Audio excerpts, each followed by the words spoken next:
Sure. Hey, True Believers England team here, and it's Friday night. Figure what the heck, let's do another tier list. Last week we did, what did we do? Batman villains.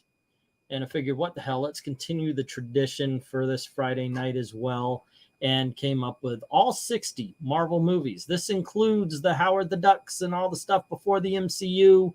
I'm kind of interested. When I saw it, I was like, oh, okay, yeah, that's cool. Let's get Dalton in on this.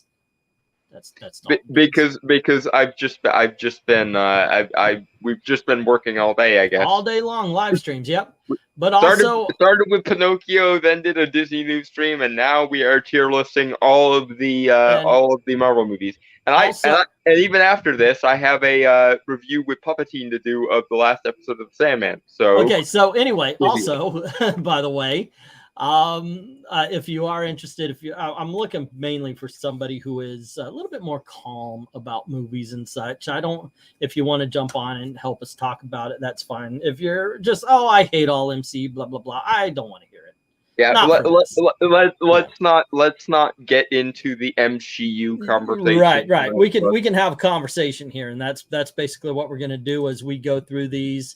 By all means, however, let us know where you would put these, so you could help. And don't get us wrong. And don't get us wrong. We're going to be as harsh as we feel we need to be. I'm going to probably be a little bit harder on some of these than England is. I'm known as the pushover as far as these are concerned. So okay. Now I don't know why the movies aren't moving, but just this. Okay. So I guess we start with Guardians of the Galaxy. Look, this is the one. Oh, no, it's volume 2. What can I say? I thought it was good. I don't like it as much as the original, but I love a lot of stuff about it. But the stuff that I don't like, I really don't like. If that makes any sense? Yeah. What don't you like about it? I'm curious. There's just you know what? This I'm going to come off like how I said, please don't. I don't. There's a tone to it. It seems it's kind of hard to explain. I guess I can't explain what. I agree. It's not as good as the first one, but I still had a fun time watching it, even though the theater experience watching it was terrible because I was in the front row, and that's a bad experience to watch any movie in the theater. Now, but I got to tell you, one thing I would say about Guardians of the Galaxy Volume 2, I figured it out. The difference is somebody who's actually funny and someone who's trying to be funny because they got you to laugh the first time. That is the difference between Guardians of the Galaxy and Guardians of the Galaxy 2. Doubling down too much, maybe? Yeah, I would give this, we've got this as F for failure, D for bad, F is horrible, D is bad, C is average, B is good, and A is excellent. I would put this in the B category. Yeah, I'll agree. That's where I was leaning for it to be. The first one I'm gonna lobby for A, but yeah, volume 2 can go in B. I have a feeling that B is going to be very filled on this one. But by the way, I'm looking for you guys' vote as well. If there's a lot or a super chat that might change, by all means, let's hear about it. Next up, we have Thor. Thor's a controversial one. I've heard a lot of people call this one boring. I particularly like it. It's probably my favorite of the Thor movies. To tell you the truth, that isn't saying much. Wait. The first Thor or Ragnarok? Or the very first Thor. The very first Thor. No Dark World, just okay. Thor. So I am on the exact opposite side with this. I hate the first 2 Thor movies so much. Really? So you're more of a Ragnarok fan than you are of a Thor fan. Yeah, because for one thing, they sucked out all the mystical cosmic intrigue. They did this stupid ancient aliens thing. This Arthur C. Clarke. Well, any sufficiently advanced science is indistinguishable from magic thing, which I hate. You're right. You're right. It does do that. It does talk. They don't embrace the god aspect of Thor, or the cosmic like Jack Kirby trippiness, which is something I really liked about Ragnarok and even Love and Thunder. So yeah, I'm gonna say that Thor goes in C, I'm gonna be nice to it because it's still an MCU movie, which means it's better than a lot of things. I know, like I said, I would put it in a B. Evil Black Cat's given a B. Evil, if you want to jump on, I guess I could share this out. But once again, I'm not interested in having anybody who's, oh, I hate all the MCU movies or anything like that, because we want an actual discussion. That's why I'm trying to be charitable and putting it in C. If it were up to me, it'd be in D. Well, it's okay to dislike a movie, obviously. But yeah, but back it up is all I say. Yeah, no, the first two Thors, it's the exact opposite route they should have gone with Thor. Instead of making it this grand dimension hopping godly space opera, they turned it into an ancient aliens movie. And okay. Well, we have two other B's and an A in the chat. I'm thinking it goes we'll put it in the B category, because your C and his A kind of even. Well, like I said, that was me attempting to be nice. It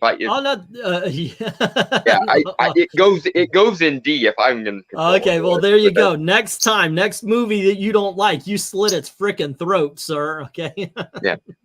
All right. Here's the thing about the Punisher. I don't know a lot of people who enjoyed it back then, but I know a lot of people who love it right now. Yeah, it grew a cult following over the years. It's funny if we just move everything into the B column, but I got to tell you, I enjoyed it back then. I enjoy it now.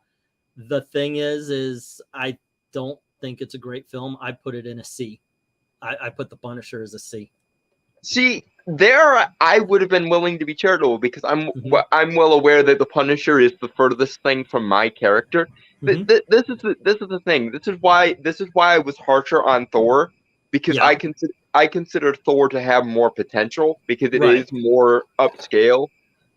Whereas the Punisher, I don't like it, but then again, I really don't like street level stuff, and I really don't like action movie type stuff. Right, so you like the bigger, more bombastic stuff.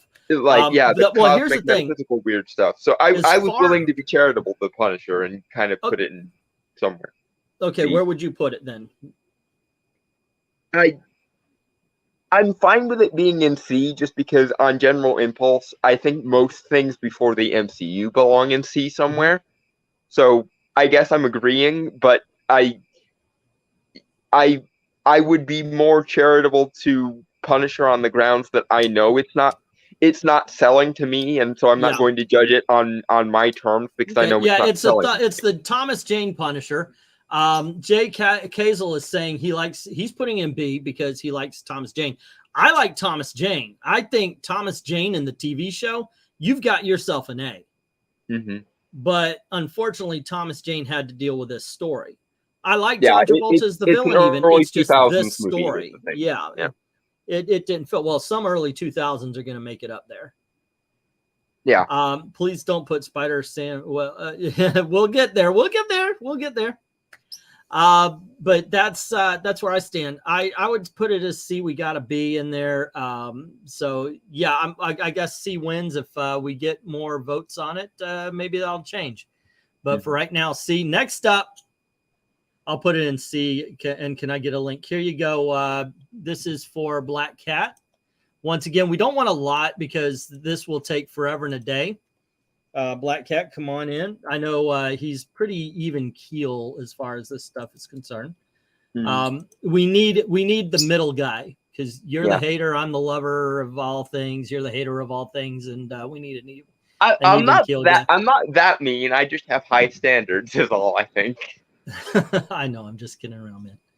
Like you want to talk about somebody who just knee-jerk hates everything? We'll get Gary in here from the erotic channel. LK is our resident black pill. All righty. Hey, Evil Black Cat. All right. Now we're going to the next one, which is universally loved, and that's Logan. I'm going to say A right off the bat because this is one of the most mature, not adult, not silly. We're just going to bloody things up to make the blood, but an actual mature storyline here. It actually pushed what you can do with a comic book movie. So yeah. All right, we got 4 people to talk about. Hey, And, what's up? Hi. Okay, so you know what? You're here. You're new. Where and what would you say about Logan? And where would you put it and why? Logan. I say maybe A or B. I enjoyed the movie. It was a good send off to Hugh Jackman's character. I think it's A tier. It's one of the best comic book movies ever made. Yeah, well, it's arguably the only actually good movie that Hugh Jackman was able to play Wolverine in, which is sad. But I disagree with you. We'll talk about that, but it's definitely good. So where would you put it, Dalton?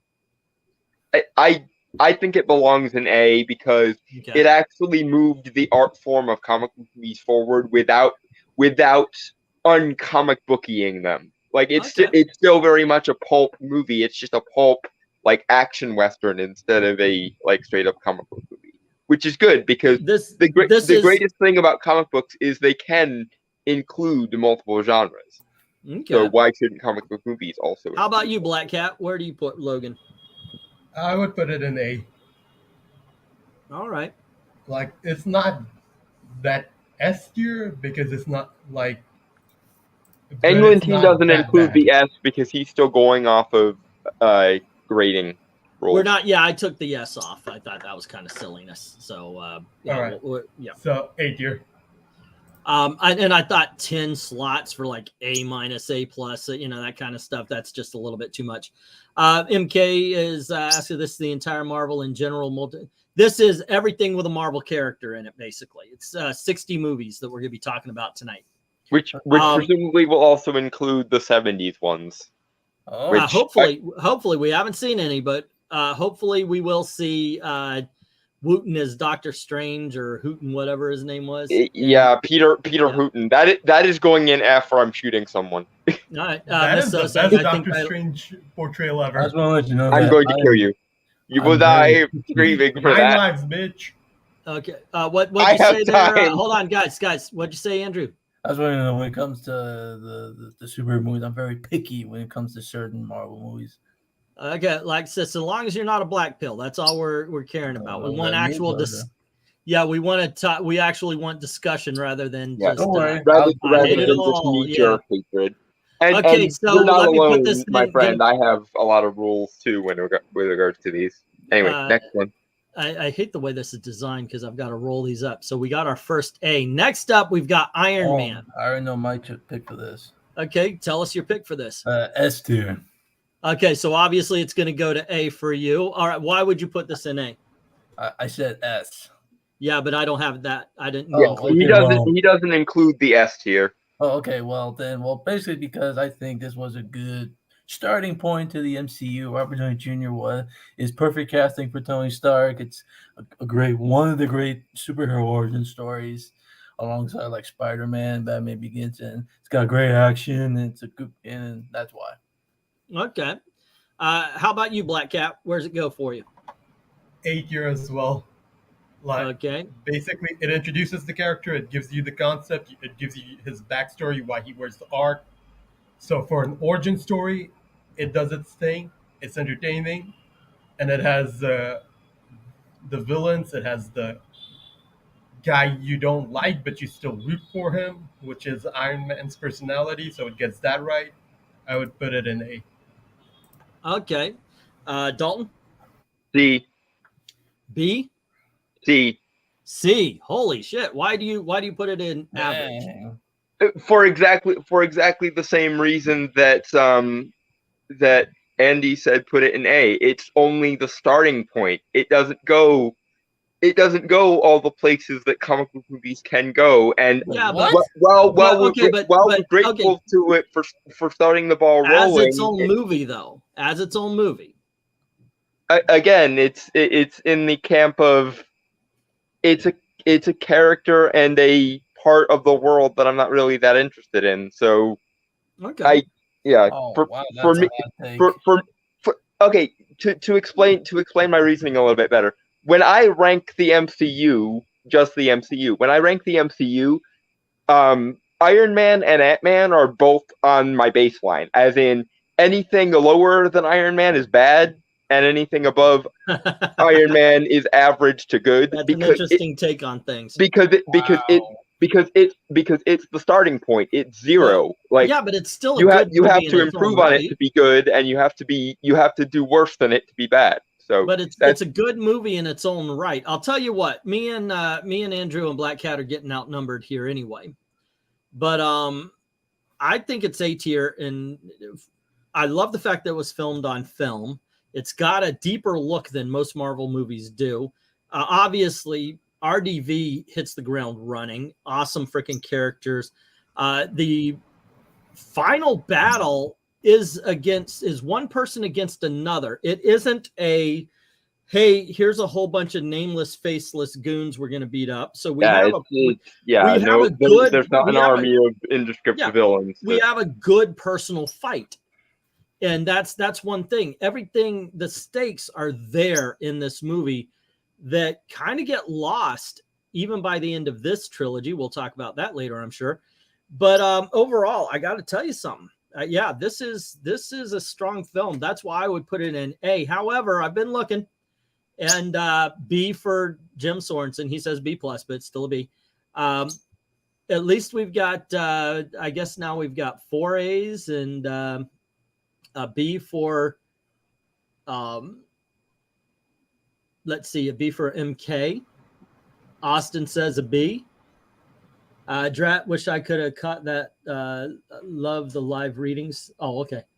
But yeah, good stuff there. But I guess we're tied. B. But I'm going to put this in the B's because the if enough people are saying it's a B, it can't be an A. Oh man. It's going to happen, man. That's the thing about the tier list. Some you're going to win, some you're going to lose. Like I say, it's baseline. Yeah. It's zero for the MCU. Like it's that's starting the thing. place. I prefer more self-centered stories that don't set up future stuff. So Thor Ragnarok changes the direction of Thor. Do not blame Ragnarok don't rate Ragnarok based on your rating for Love and Thunder or Dark World, 2 movies that are kind of controversial. What is your thought on Ragnarok, Black Cat? I personally did not enjoy it. Okay. And I would put it in possibly a C. Possibly a C. Dang. Okay. Yeah. Is there any love for this movie, Andrew? No, I do not like the goofy route they're taking with this character. But this movie alone, don't touch this that's based on. Yeah, I didn't like how goofy they made it, especially destroying the hammer and turning him into a joke. I didn't like that, especially with the Hulk. All righty, where would you? No, I'd say C. C. Okay, we got 2 C's. Ragnarok is a D for Austin P. But how about Dalton? A. Jack Kirby in the extreme.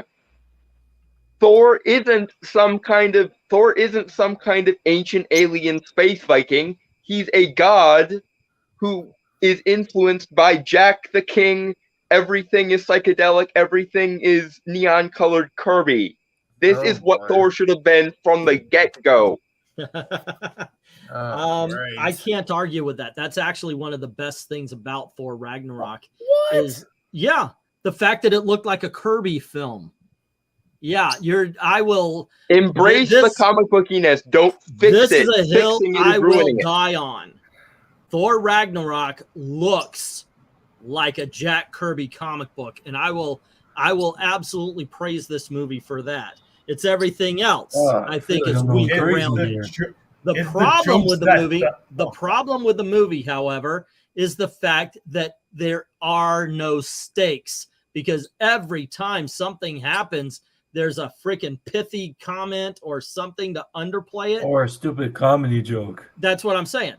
There is no chance. Well, there was none of that in any of the either 2 Thors, so it was kind of a counterbalance. I disagree with you, but you know what? I think your A cancels out Austin P's D, and we'll put this comfortably right here in the C category.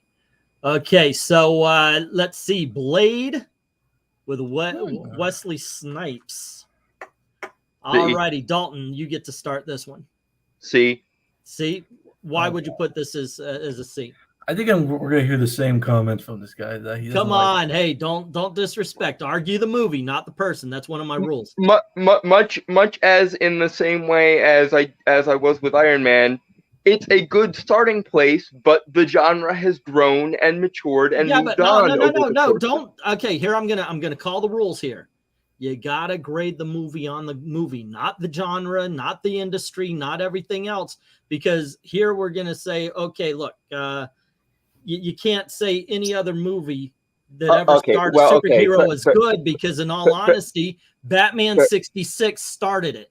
Okay, so if you're gonna say Batman 66 is your thing, you can't. So you got to go with this right here. Fair enough. Okay, so my reasoning for not liking Blade as much as I think a lot of people like Blade, which is it turns something that should be explicitly supernatural into a street level actioner instead of a supernatural thing. See, there you go. Now you're just doing the movie. Yeah.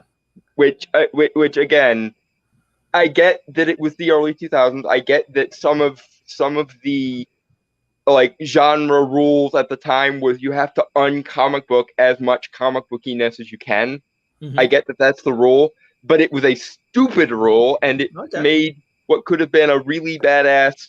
A nice comparison to what Blade could have been is Guillermo del Toro's Hellboy. That's what Blade easily could have been if they leaned into the supernatural stuff instead of turning it into a generic street level actioner. So, let's hear from Black Cat next. For the same reasons I said for Iron Man, I'm going to put it in A category. All right. Yeah, it introduces the character. It gives you the generalized concept of the universe and everything. Okay. And so how about I'm you, just Andrew? looking at it from an origin movie. Like, there were no sequels planned. There were nothing planned. How did I feel on that movie just there? Okay. And so there. How about you, Andrew? I'm also going to say A too, because I think this movie was a great introduction to people who weren't familiar with the character of Blade, and I thought Wesley Snipes was the perfect choice for the role. All right. I got to go with B. I think it's a fun action film. I did have my problems with it. Least of which is probably the fact that even in the 90s, that thing where he splits apart, it just looked bad. But overall, I enjoyed it because it was a campy kind of action Blade vampire film. And it does have the line, some motherfuckers always try to skate uphill. I like that. And a movie with that at least deserves a B. And we have, let's see, we have Blade as an A for me. I think it's underrated. It says MK. Jim Sorensen gives an A for Blade, and Austin says he hasn't seen it yet. Sir, I do know it's on HBO Max right now for streaming, and it is a lot of fun. It is a lot of fun. So we have 4 A's, a B, and I guess I'm gonna listen. I'll listen. Here you go. Sorry there, Dalton. How about Spider-Man 3, Andrew? What do you say? Okay. I'm gonna have a hot take this because I am a huge fan of Tobey Maguire as Spider-Man, as you can tell by my profile pic. Okay. Yeah. So I'm gonna put Spider-Man 3 in the B or A category. I think this movie's very underrated. I don't think it deserves the hate it deserved when it came out. Sure, it's got its problems, but I think it had some nice moments. I liked the Sandman transformation. I liked Harry's story arc. I thought what they did with Venom was good. Sure, he wasn't all beefy, but I thought he did a good job. I like the Toby, the emo Peter. I thought it was funny. So this actually, you were looking around going, "What the freaking hell are y'all talking about?" That was awesome. Yeah, so I think this movie. The only issue I have with Spider-Man 3 was the retcon making the Sandman Uncle Ben's killer. But other than that, I love the movie. I put it in B or A. Okay, so you got to make a decision, dude. Okay. And think about this. You put Logan and Blade in an A category. Do you actually think Spider-Man 3 is up to that level? Because you did say B or A. So I'm thinking, but it's your decision. Okay, well. With the other two, you just said flat out. Okay, I don't think it's up on the same level as the first two Sam Raimi movies, so I'm gonna put B. Okay. All righty. All right, Dalton, what would you say? Oh, shoot. No, I shouldn't be doing that. I'll move it around. I did that muscle memory. Sorry about that, guys. I agree. It belongs in B. I would also put the other two Tobey Maguire movies in B. Well, we'll get to those when we no. We'll get to those when we get there. No, let's not jump ahead. But okay, Spider-Man 3 is what we're talking about. But yes, of the early 2000s, what I call the beta test era for comic book movies, I think the Sam Raimi Spider-Man movies are the ones that hold up the best. So B. Okay, so you're gonna. How about you, Black Cat? I would put it in. I think B is good enough. Yeah. Okay. I look. I saw it. I was with a few Thai people at the time. A whole bunch of my friends. We went out and had a party, and then went out to see Spider-Man 3. It was a big to-do. And I sat there and I watched a fun movie unfold. It wasn't until afterwards that I heard it sucked. And wait a second, we're supposed to hate this? So I enjoyed it as well. I would put it as a B. But here we go. Austin P., Jim Sorensen, and MK are saying it's a C. Holy Toledo. Spider-Man 3 was a C for me. Wasn't the worst, but not the best. I'm the only one in this group that think it's underrated. I know you are. You really, really are. I think because they screwed how badly they screwed up Venom, I'm not gonna put. I am contemplating B or C. I'll tell you what. I will defend Dancing Peter because that's what Peter Parker thinks is cool. He's a nerd. Cool. He's a nerd, so his dark side is also a nerd. Is the logic? He's overextending because of that. So we've got 4 against 3 on this one. Once again, I'll wait to see how it looks if somebody else votes in, if they see it and they go, hey, I would put this here. Because that actually happened with Maranya last week. She kept saying, hey, look, guys, this is better. So I listen in for late as well. The range of this tier list is A, B, C, D, and F. Just kind of like a school grading. Yeah. I guess we could put it at B. Next up, this is a weird film for me because I think the Infinity War is an A-lister. I had so much fun into this. I thought it ended perfectly. The tears of the younger kids that were in that theater just kind of fed me, and I think I'll live for another 100 years as I drink them right now. But I truly believe that Infinity War is one of the best of the MCU, just based on the villain alone. The fact that there were real stakes, and they proved it by the ending. So, I definitely put Avengers in the A category. I would suggest not drinking beers that are from 2019. It's aged well. More like 2018, but who's counting? Okay, so how about you, Black Cat? Where would you put Avengers? I would put it in A as well. Like it raised the stakes. It didn't make characters feel like jokes. Like it brought on the emotion. Yeah, and there was humor, but it wasn't overpowering humor. Yeah, it made Thor actually feel like a character in that one, where he literally just said, where he goes like, "What more do I have to lose?" Like that one carried a lot of weight. It wasn't the depression Thor that we got in Love and Thunder. How about you, Andrew? Okay, hot take. I don't think this movie is that perfect. I think it has some problems. Like I don't like how they handled the Hulk, him being a coward hiding in there, and all that. And some other stuff. I feel like the CGI fights weren't as meh to me. I'm more like the realistic stuff, and some of the deaths didn't like.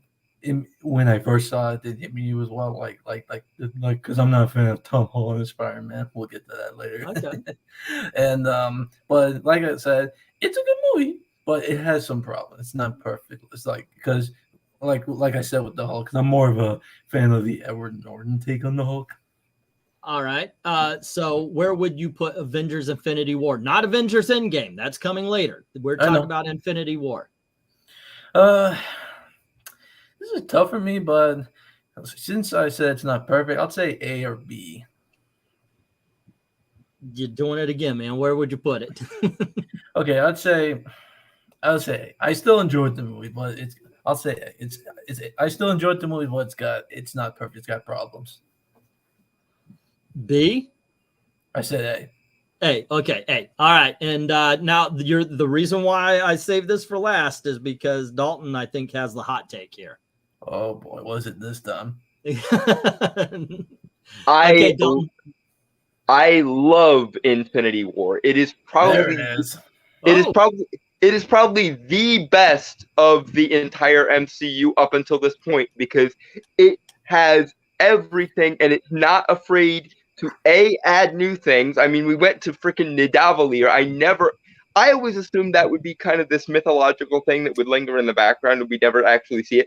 But not only do we see it, we spend an extended sequence in Nidavellir. And as a Doctor Strange fan, as a lifelong Doctor Strange fan, I love that. I was so afraid that they would turn him into just the guy who opens portals and nothing else in this movie. And yet he was actually one of the most important characters in the entire goddamn movie. And not to mention, it is the best use of Doctor Strange in the MCU to date. So better than every other appearance he's ever been in. I'm going to say something. I'll tell you something. I don't disagree with him on the Doctor Strange thing. I think we saw more magic really except for that piano fight in this movie than we did in but actually, to be fair, my favorite Doctor Strange scene in the movie isn't even the fight scene. It's the scene with him and Thanos just talking. Yes, I agree with you. Because it's a reminder that Doctor Strange deals with this kind of shit all the time, because his job is to make sure the laws of physics don't become the strongly worded letters and civil ordinances of physics. Okay, now I'm glad I'm not averaging, because that would involve math, but it looks like we've got 6 A's and 2 or 3 B's here, 3 B's and a C here. So Infinity War hits the A column. Next up, I'll start. Oh, I already know where I'm putting this one. I'll start with this. Look, there's only a couple of things that I will never, ever watch again. Guilty Feet have got no rhythm. The one of them is What If. I will never watch that shit again. I don't even know if I'll watch season 2. I don't understand your hatred for What If. The other one, you're welcome to it. The other one, now I can't say this. I can't say I'll never watch it again, because I'm a completionist. So when I go, okay, I'm going to watch the chronological or whatever, I'll watch Captain Marvel. But otherwise, this piece of shit deserves an F in my opinion.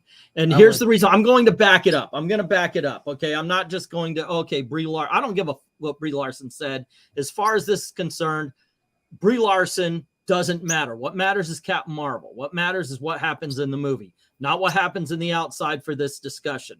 And here's what happened. Brie Larson, I just said she doesn't matter. And the first thing I talk about is Brie Larson is the wrong actress for the role. And here's why. In the script, all throughout the movie, they talk about how she loses her temper. You're losing your temper. You're losing your temper. She never does. She never does.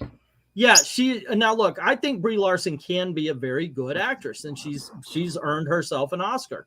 That's great. That's fine. But the thing is she is an understated actress. She acts from within. Like you said, she's got that one face. She is not what they say Captain Marvel is.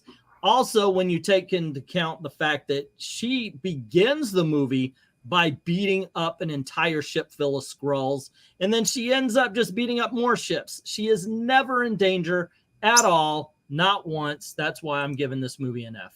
I'm with you, man. Put it in F. Do you have the reason up for it, or is it mostly the same one? It was boring. Because when I brought up the one face thing, it's like the Arnold Schwarzenegger Terminator and all that. Okay. How about you, Dalton? Where do you go? I'm putting it in F, and my reasoning is a more philosophical one. Okay. When you do a hero's journey or a heroic character journey, there are a few different options.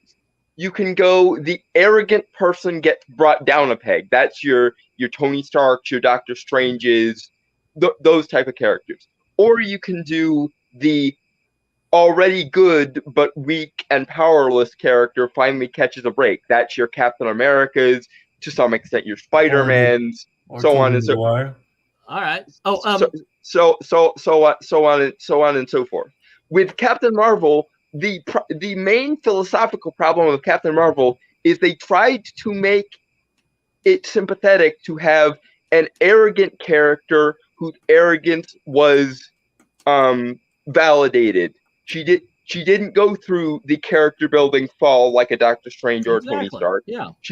She wasn't weak and humble to begin with, and then got arrogant later when she gained power. She was arrogant to begin with, and her arrogance was justified. That's philosophically. Let's pass the ball to Black Cat. Where would you put it? I think I'm gonna have to sit this one out because I'm not a masochist. I like my sanity, so I never watched this. You never watched it, but the chat is saying F all day, and F that movie all day.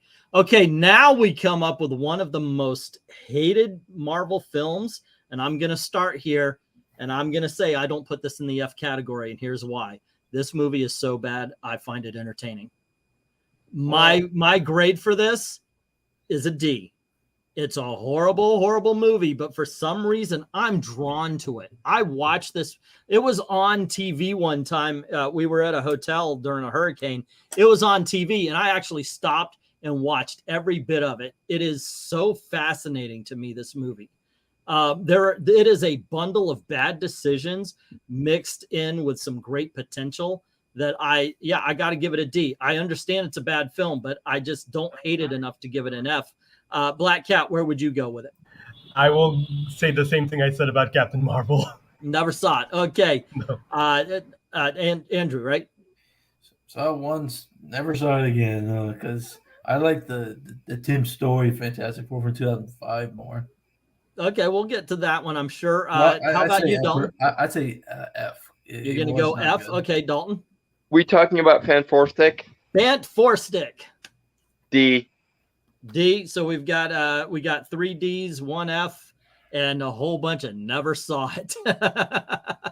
All right, so let's put it up. Oh, Jim gives it an F too here. Okay, now this is actually something. You know, this Punisher Warzone was directed by a woman. I didn't know that. And she made it the most violent to date up until the very last episode of the first movie or TV series, where Jigsaw got his face scraped up against a mirror.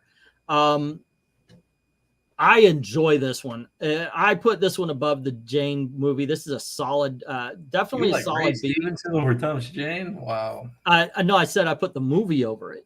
Well, I think Thomas Jane may actually be the best Punisher, hands down. But the best movie is Warzone. Thomas Jane was a great Punisher in a lesser film. In this case, this is just a better movie, in my opinion.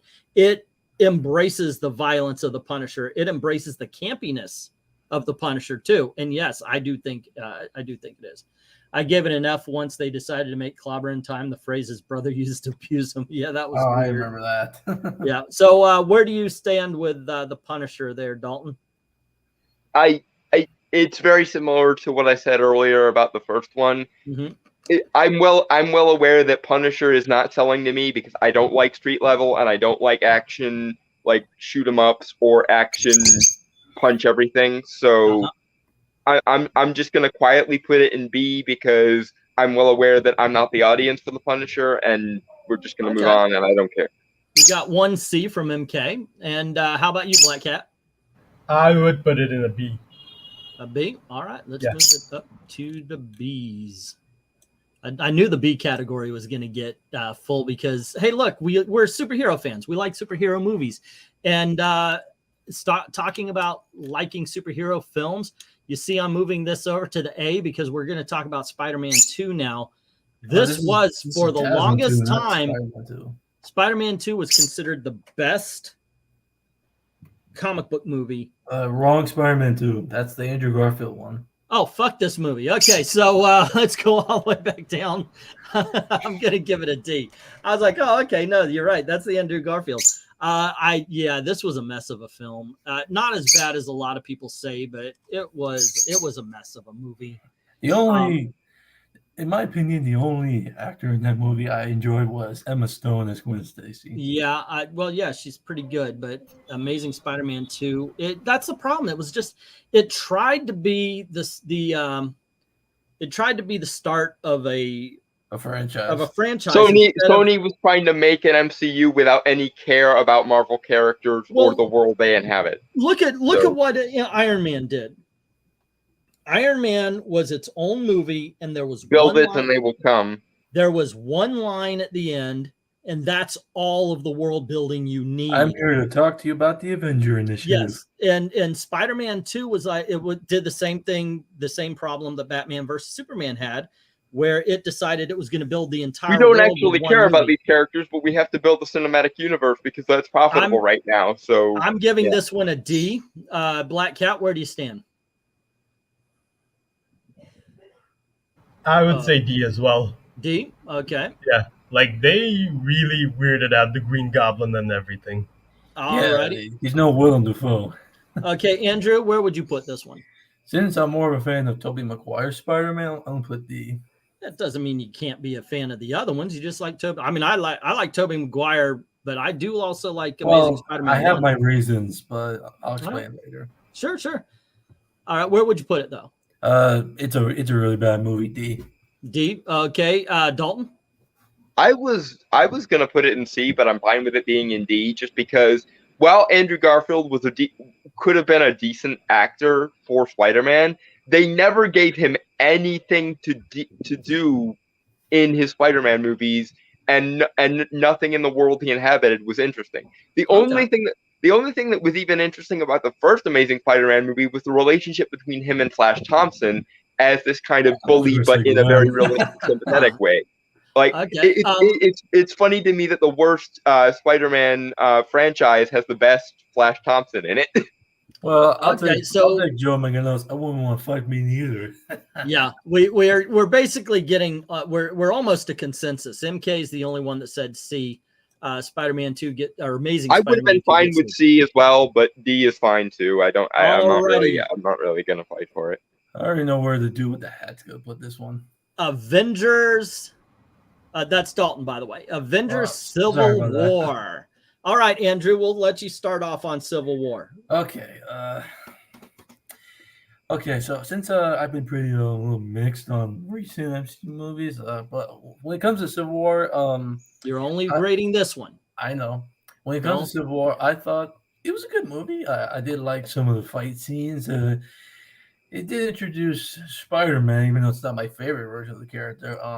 It did bring in his, but I'd say maybe I still enjoy it. I'll give it an A. An A? Not my favorite MCU. Okay. I'll jump in here and say I agree with you. Civil War was an A for me.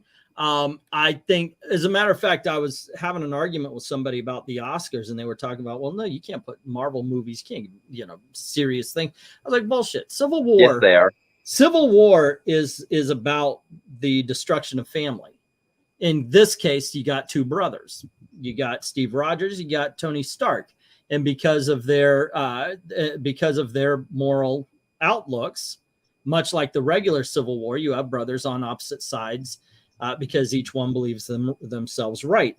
And I said, I will put the emotions at the end of Civil War up against any of the Oscar winners of that year, along with the fact that this had that badass airport fight.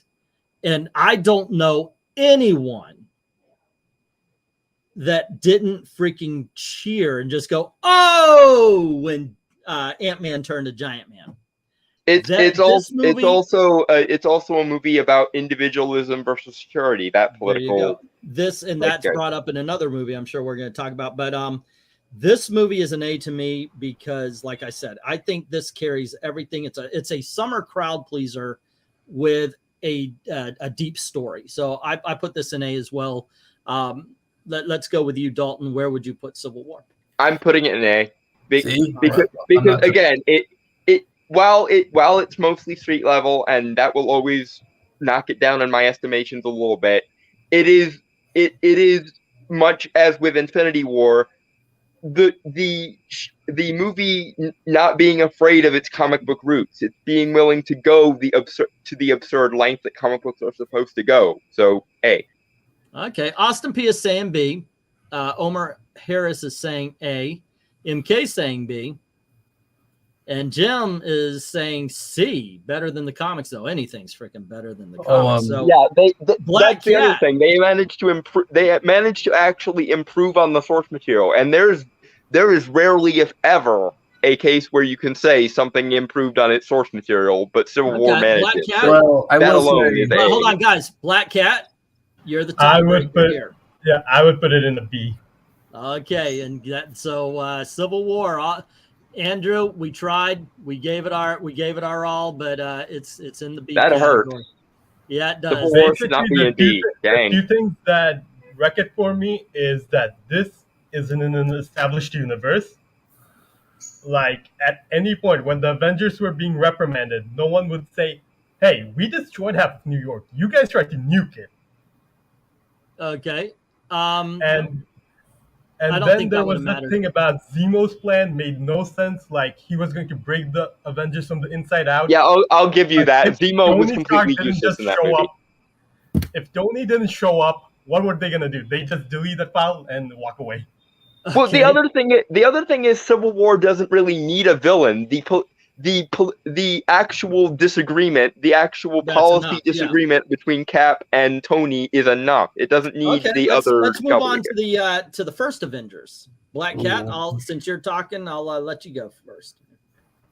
I would put this, I think, in the A category, mostly because it had the stakes, it had the origins to introduce the team, had the team not work together well at first, had clashing ideologies, clashing ideas, and then they came together because Coulson died, and then they brought him back, but that's another story.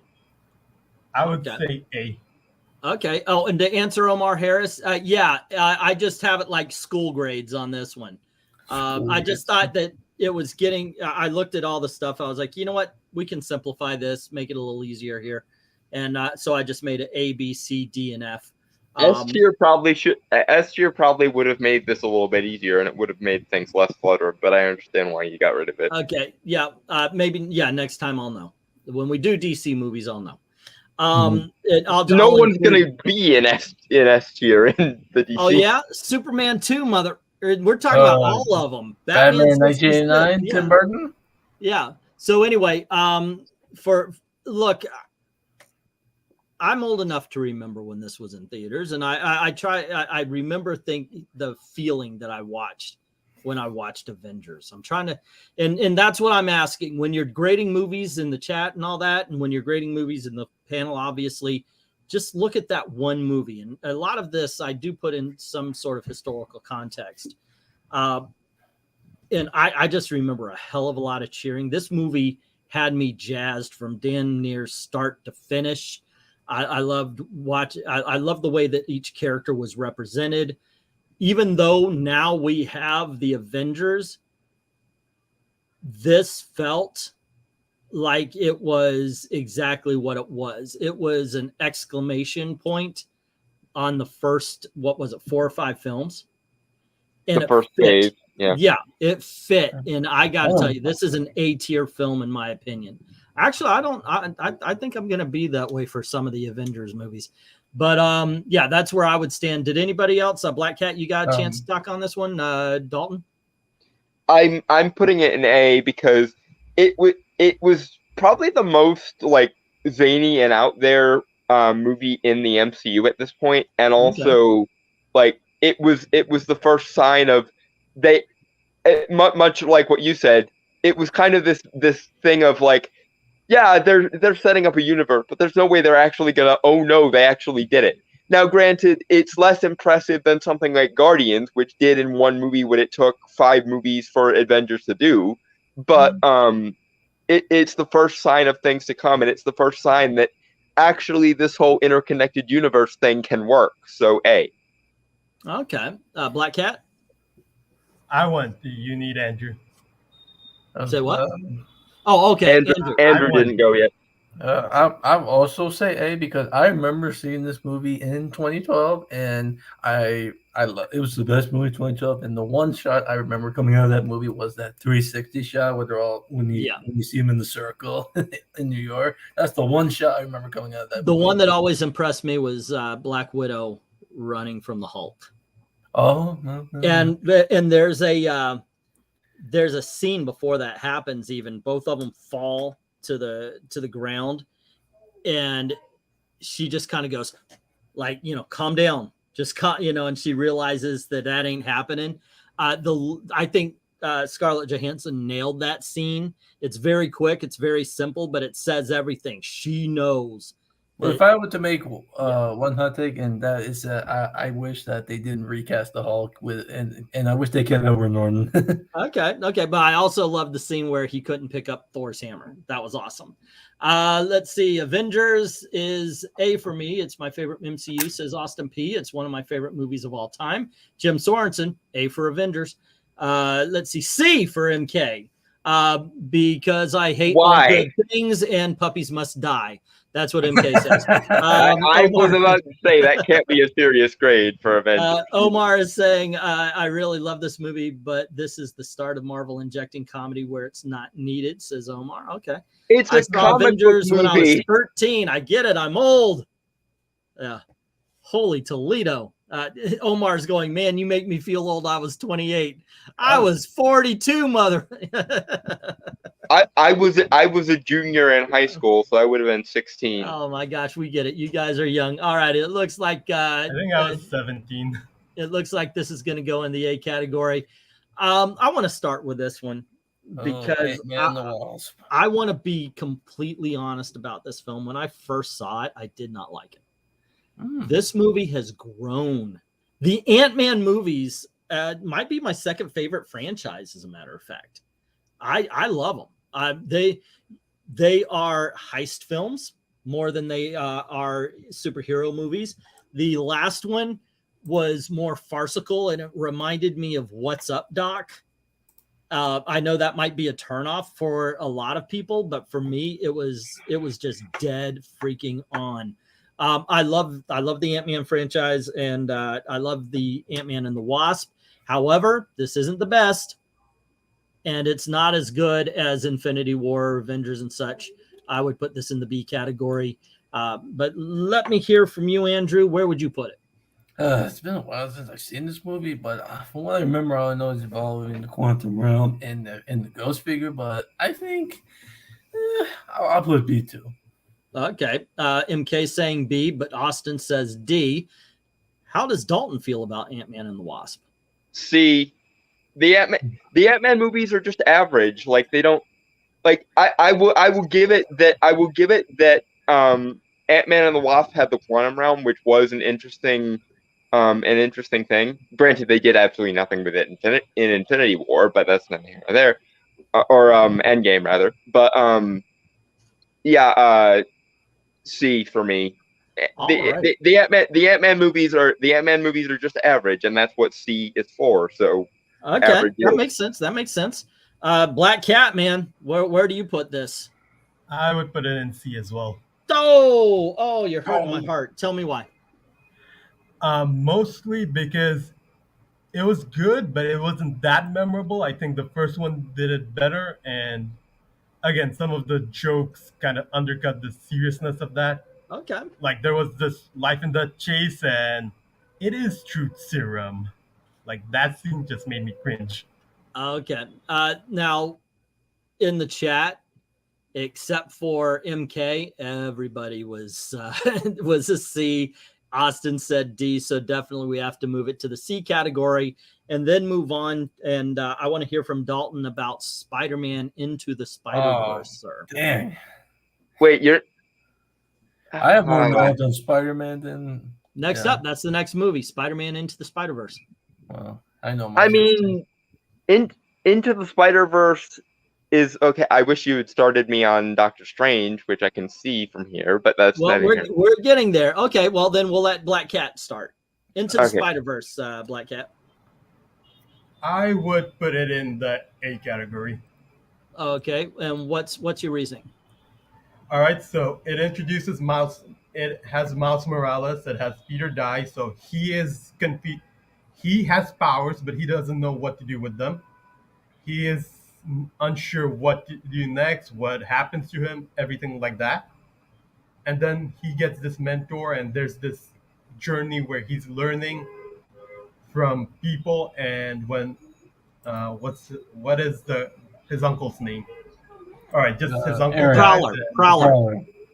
Yeah, and so he feels a sense of guilt, like they bench him, but then he decides to go. And this just made me a fan of Miles Morales. Like, apart from, I don't know much about him, but this made me curious about the character, and so I have to give it points for that. Like, the whole storyline was good. All right. Okay, Andrew, where would you put Spider-Man Into the Spider-Verse? Put it in A because this movie I did not see coming. Everything about this film is amazing. The story, the action, the characters like Miles and Peter B. Parker. It's a great film showing that what makes you different, it was what makes you Spider-Man. And also, Into the Spider-Verse is my second favorite Spider-Man movie, with number 1 being Sam Raimi's Spider-Man 2. All righty. I gotta tell you, I'll put this in the A category because it's just one fantastical film to watch. The amount, not just, of course, it's an animated Spider-Man, but the amount of animation styles. This is a very comic book film. This is a live action comic book. You ever see one of those where it's like slowly moving and all that kind of stuff? This is that on freaking steroids, man.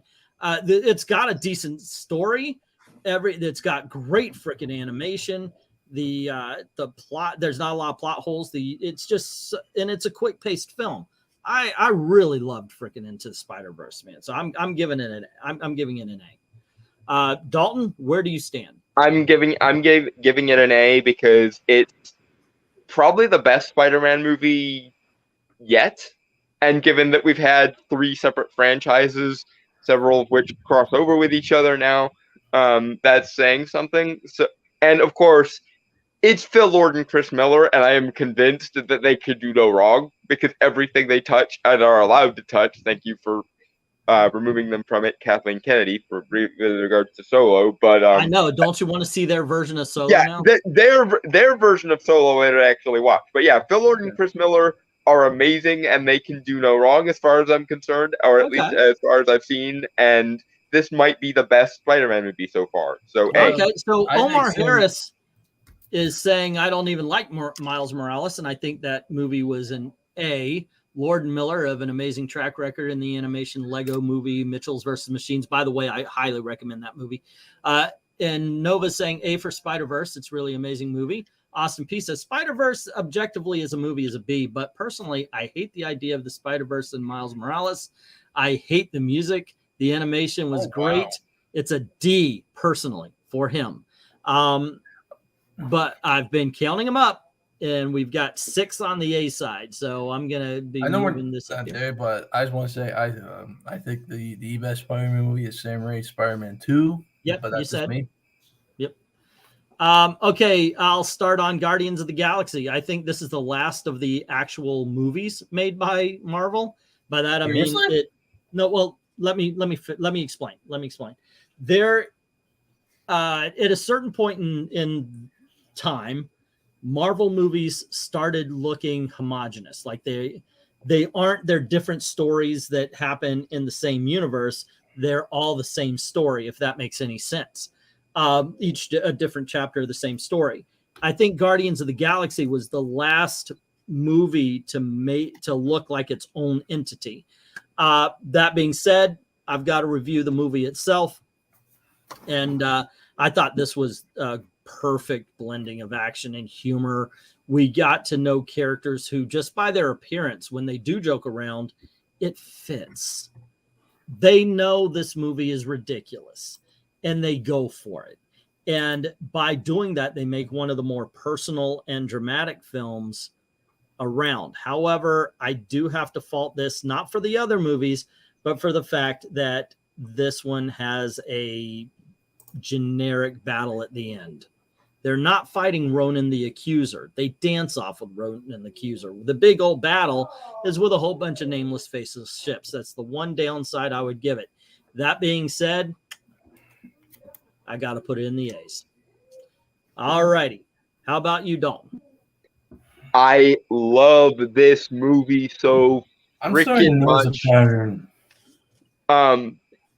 Because go ahead, Dalton. Because back in 2012, 2014, when, you know, around the time this movie came out, the most ambitious thing that Marvel had done was the Avengers. And the Avengers was okay, but it also took 5 movies to get there, and it also was a bunch of fairly normal street level characters. So I was, before Guardians of the Galaxy got announced, I was thinking, well, yeah, Avengers is good and all, but they're never actually going to get to the characters I want them to get to. None of the weirder ones, none of the more actually comic booky ones. And then they released a release where they were like, yeah, we're going to have a movie starring a sapient tree and a sapient raccoon and a half celestial and the daughter of Thanos. And no, we're not going to apologize or make them uncomic booky. We're going to go full Jack Kirby, and we're going to bring in the color, and we're going to bring in the comedy, and we're going to bring in all the cool shit that you can only find in comic books. So this is my _1 favorite movie in the entire freaking MCU. Like when on my list. So Andrew, you can't let the man talk. So why don't you talk right now? What I apologize. Yeah, what's going on, man? You give us your thoughts on Guardians of the Galaxy. Well, since I am the opposite of him, I am not more into the flashy, colory, end of the world type superhero movies. I'm more with the self-contained ones. But I will say I did enjoy some things in the movie, like Chris Pratt. I did enjoy the action. The dance-off thing was kind of meh to me. But it did have some good things. But I'd say maybe a B. Okay. Yeah, you got to look. People aren't going to like the same thing you do. You got to respect. We're apparently on opposite ends of the spectrum, and that's fine. But yeah, but that's neither of us is going to move, and that's also fine. Well, here's the thing. If you go out and you watch a movie and you like it better than Dalton does, that means you win. Okay, if he likes the movie better than you do, that means he wins. It's just the way it is. So, like I said, argue the movie, not the people. All right, let's see. Guardians of the Galaxy, according to Austin, is a B. And then according to Jim, it is a D. Oh, my gosh, man. How? But, I don't know. Ed's saying a B, though. And then let's see. We've got D for the dance party for MK. Not liking it at all there. All right. People aren't fans of the jokey comedy stuff. Yeah, Guardians is a B. It's because the dance-off is a feint. The true battle is if they can control a freaking Infinity Stone. Yes, of course. Still an A, says Omar Harris. And the evil Black Cat says it's an A. I was going to get you. Yeah, but okay. I don't like the fact that they made the comic book version of Star-Lord into the Chris Pratt version. Yeah, they shouldn't have crossbred the comic version and the movie. Yeah.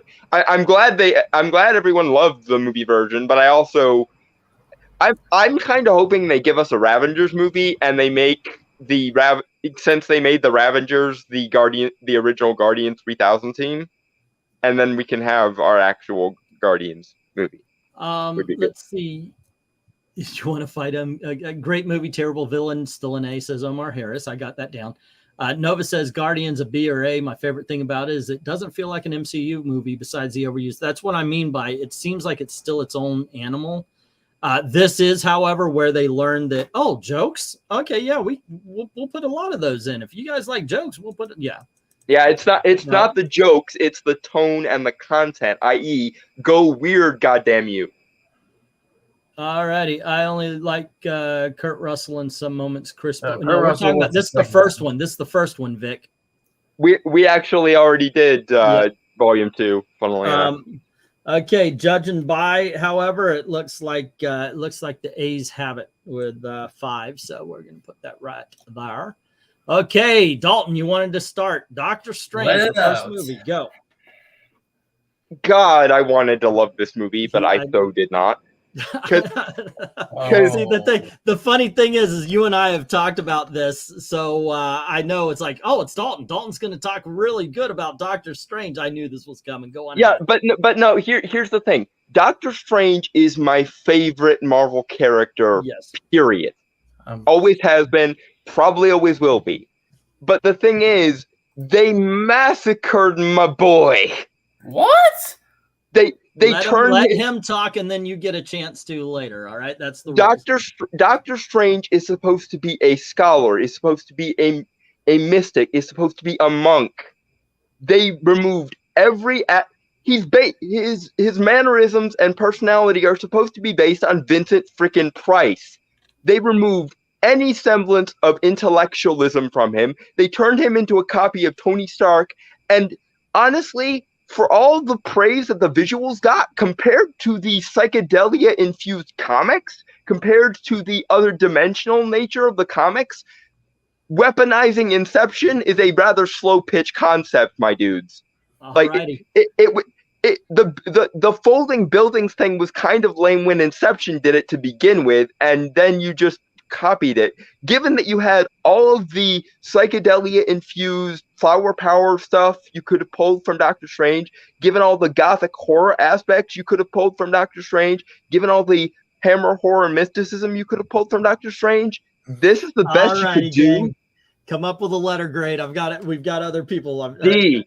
Okay, D. Oh you and I, by the way, we'll do a review. We'll go through these and we'll do a straight up review of Doctor Strange, so I could just basically be the easiest video I'll ever make. Okay, Dalton, go, and I'm gonna go cook a steak. Yeah, that'll be it. You know.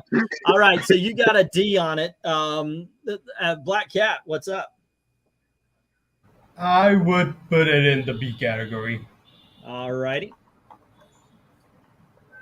It basically felt like a copy of Iron Man a lot while watching it. It's basically Iron Man. Oh, whoa, hold on.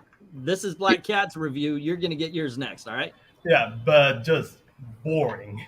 Okay. Oh wow, Iron Man, but boring. Okay. Yeah, I'll agree with you there actually, and that's not what Doctor Strange should have been. It's Andrew's turn though. Let's hear it. Okay, I don't know what you guys are smoking, but this movie was not Iron Man mode boring. This movie was actually good. But the CUMBERBATCH actually looks like the comic book counterpart of Doctor Strange. Doesn't act like him though. Sorry. Oh now it's his. Yeah, I had to get on to him about talking to you. I'm sorry. I like I said, Doctor Strange is my favorite character. I'm very protective of him. All right, I'm a huge Spider-Man fan, so I have something to say about Spider-Man. But anyway, I'd say this movie's an A. I like Benedict Cumberbatch in the role. I thought the supporting cast was good, and sure the villains were a little bland, but it had good action, like the mirror dimension. God, okay. So where would you put it? I put it in an A. An A. All righty. So let's see. I guess I'm next. The best thing about Doctor Strange, I think, to me was when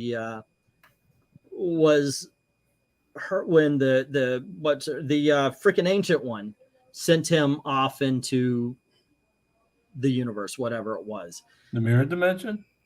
After that, I thought is for Magic's. I liked the movie. It was a good movie. It was okay. I love the poster. I have it. It's on, you guys saw it on my wall for years. But I got to go straight up C on this one. It's not the best, not the worst. It's right there for me. If I were to make a list all the way through, this is in the center somewhere. Let's see. Austin is saying, I'm respecting Dominic's rating of a D. And let's see what we got here. Also, Omar is saying another bad villain. Cinematography is gorgeous. I don't think Cumberbatch and McAdams have that much chemistry, but I give it a B. All righty. And let's see. Nova, Doctor Strange is visually stunning, but overall, C tier. It's nothing compared to what it could have been, though. Okay, let's see. All right. Vic, I don't know what you're doing here. The love of Marvel movies feels very redundant. Okay. Look, any other time, come on in, man. Talk about things. You're welcome to talk about comics, but we're really actually playing around. We're having a good conversation about the movies. If you just want to come in, oh, Marvel movies suck, we get it. Tip of the hat. Your opinion's told. Yeah. So either stay and talk about the movies and tell us why you don't like them, or on this one, have a good day. Yeah, black pill noted. Next. All right. Although I did rate it a C above my comment you read. Okay, I will move that over. All right. But yeah, one thing I've said to everybody on this thing, okay, at least if you're going to do it, back it up. Why is not just this one, but you said every movie. So start where we started, go through all the movies and tell us why they suck. To give us a good write-up on every individual film and tell me why it sucks. Show your work. Show your work. Yeah. Okay, so there you go. What did we get here? We've got it goes to the C category. All righty. Spider-Man. Next up, Spider-Man Homecoming. All right, you've been complaining about Tom Holland's Spider-Man, which a lot of people think is the best. So I'm very interested. Well, why do you not like Spider-Man, and what would you give Homecoming? Because when it comes to this specific movie, he feels a little too Iron Man Jr. because his suit was made out of the Iron Man tech. He looks too up to Tony Stark. He doesn't have what Spider-Man is known for consequences, like when Peter Parker loses, Spider-Man wins, and the other way around. And he doesn't have those sense of consequence. He doesn't. Sure, people say oh, he's a teenager and he actually does jokes, but that doesn't make a good Spider-Man. Aside from Michael Keaton as the Vulture, who I actually enjoy, this movie was not a good adaptation of Spider-Man, in my opinion. I thought Sam Raimi did it better. Okay, where would you put this one? I put it in a C. Aside from Michael Keaton as the Vulture, this was not a good Spider-Man movie. Well, like I said, some things are for some people. It's just the way it works. All righty, Dominic. Not Dominic, Dalton. I mean, I like Tom Holland as Spider-Man. He's good. The thing with Tom Holland as Spider-Man is Tobey Maguire was very good at playing Peter Parker, wasn't so good at playing Spider-Man. Okay. Andrew Garfield was good at playing Spider-Man, never even attempted to play Peter Parker. I think what makes Tom Holland work is that he's a good balance of both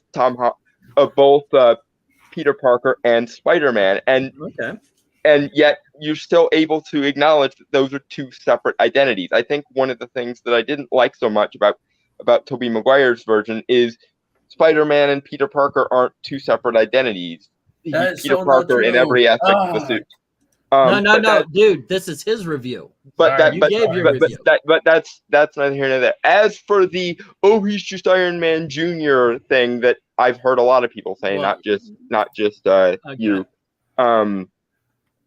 It's a shared universe, and they didn't want it, and they didn't want to retell the same. Spider-Man at this point has the same problem as Batman, which is we're sick of seeing the origin. Move on already. You at least mention him. Sorry. And I will agree with you in relation to No Way Home, because I felt Aunt May dying in the same way that Uncle Ben kind of did, and not even acknowledging that this is the second time that it happened rather than the first time is stupid. But at least with regards to the whole interconnected universe thing, this makes sense, and it makes sense that he would look up to Tony Stark if he's going to look up to any of the other heroes. I would put it in the C category. All right. My grade is B for anyone that okay cares. I got it down. Okay, Again, why is it a C? This one kind of felt boring and a little bit all over the place, like what was happening in the beginning to the middle part. Especially when they go off to the elevator scene. Like that kind of felt like weirded out to the rest of the movie. Like the first act, the second act, and the third act didn't feel like the same thing was happening, and a lot of changes were being made. Okay. Overall, I like the action scenes, but the rest of the movie just bored me. Same here. I will say this. I agree with you on a few points. The Washington Monument scene, you're right. That didn't seem as out of place to me as the I'm stuck in a warehouse scene. The thing that saves this from being a C to me, because I did enjoy the action, I liked Iron Man putting him down and taking the suit. I loved a lot of that. Oh, that was horrible. Not to me. I liked that because it showed that even though Iron Man was saying, "Hey, look, I want to give you a step up," he says, "You're not ready for this. I'm taking it." I like that. But what saves this for me is the Vulture, and I got to tell you, I love every scene that Michael Keaton is in. I give it a B. Let's go on to the comments, and we've got. Oh wait, what did you say it was there, Black Hat? B, right? No, he said C. I said C. C. Okay. There we go. Let's see. C, I guess Tony is my Spider-Man, says Ed Brewer. All right. Let's see. Homecoming is a C for me. Adaptation is a huge factor in this one for me, says Austin. Vic, God bless her, stands up and says, okay, Strange 2 Illuminati felt special. They introduced great Marvel characters with their personality. It was short and sweet and probably why it worked. Inception isn't a cool power like Dalton said, but that's the second movie. All right, so I liked it. Solid A for me, says MK. And Keaton once again plays a great flying mammal. He was Batman. Yeah, he was awesome in that movie. I mean, he kind of parodied it himself with Birdman later. The fact that he always gets cast as a flying superhero character. Homecoming, A, brought back the old villains and gave them a happy end feel. The Spider-Man universe probably is more exciting than the Avengers. Wait, Venom, Morbius, Blade. That was No Way Home. Yeah. I think you confused Homecoming and No Way Home there, my friend. Yeah. Vulture and the plane fight scene were the highlights of the movie for Nova. I'll give it a C or a B minus. Well, okay, C. Let's see. All right. The highlight of the movie for me was when they did that "If This Be My Destiny" retcon, where like he had this ton of debris on him and he's pushing that out. Yeah, that was pretty impressive. But with all the C's have it. Well, here's the thing. Well, what you just said about the Rebel thing, the only thing I changed to that is actually here Uncle Ben's with great power comes great responsibility. Okay. Now, here's a movie I loved, but I do know a lot of people don't, and that's Avengers Endgame. I loved it. I was in a theater, everybody cheering. I was one of those people. I got to tell you, to me, I never watch one without the other. And Endgame is just pure awesome, a great freaking tag to a great freaking series. So I definitely give it an A. Yeah, once again, just this movie defines the term crowd pleaser. By all means, who wants to bash it first? I'll go first. Go on ahead. I'm known for bashing Endgame at this point. For as much as I love Infinity War, I hate Endgame. Don't get it, but please tell us why. because for all that setup, for all that buildup, for all the checks that Infinity War wrote, Endgame cashed not a one. It's a lame time travel story wherein the time travel rules make no sense. It's a glorified clip show, doesn't set up anything for the future, barely resolves any character arcs, and it's far more street level and restricted What do you have than against street level? Oh my even because concept. When he says street level, he means straight up action. It's not embracing the comic book aspect of it. It's not fantastical as it should be. The things I like about it goes back to why I love comics.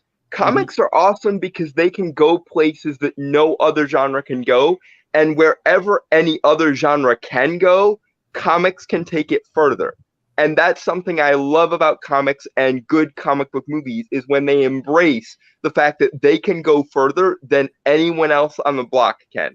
And so as a result, you know, what do I care about? What do I care about, you know, a street level shoot 'em up when characters can literally throw galaxies at each other?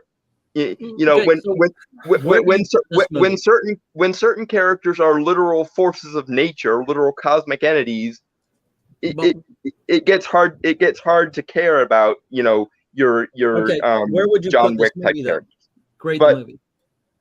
Infinity War, I gave Endgame. Infinity War, I gave an A. So Endgame, I will give a D. It's not as terrible as something like Captain Marvel. B is in boy or D is in dog? D as in dog. Okay. Endgame was a lame ass time travel clip show, it was a Black terrible. Cat, where would you go? I gotta move on, the- man. We're doing 60 movies today, man. So Sorry. Black Cat, where are we going? I would put it in the B. Okay. Like what you said, it was a crowd pleaser, but it did like give a lot of homages because they knew that these characters were gonna go away. All right. Okay. But they did some character regressions, like Thor. The build up to Thor, they turned him into a fat joke. Yeah. Captain America. That was a downside. Yeah. The fact Captain America. Oh, Fat Thor was terrible. Captain America moving on from being stuck in the thing, moving on. He knows that he can't go back to the past, but he just goes back to the past and settles down. So that changes Captain America's arc. Okay. Where would you put it? A B, right? Yeah. Okay. Ed Brewer saying Endgame is an A, a solid A. Give me a B, a bouncy B. Multiverse and time travel plot holes alone were enough to rate Endgame a low C, high D. I'm going to put you at D because it seems like really that's what you want to settle on. Dalton knows what's up, says Rhaegar. Endgame C would be a D without the Captain Marvel Thanos scene. All righty. And let's see who's next. Austin P. Endgame is an F. Whoa, wow. It works like The Force Awakens. It jangled surface level keys in our faces to distract our brains from the garbage writing.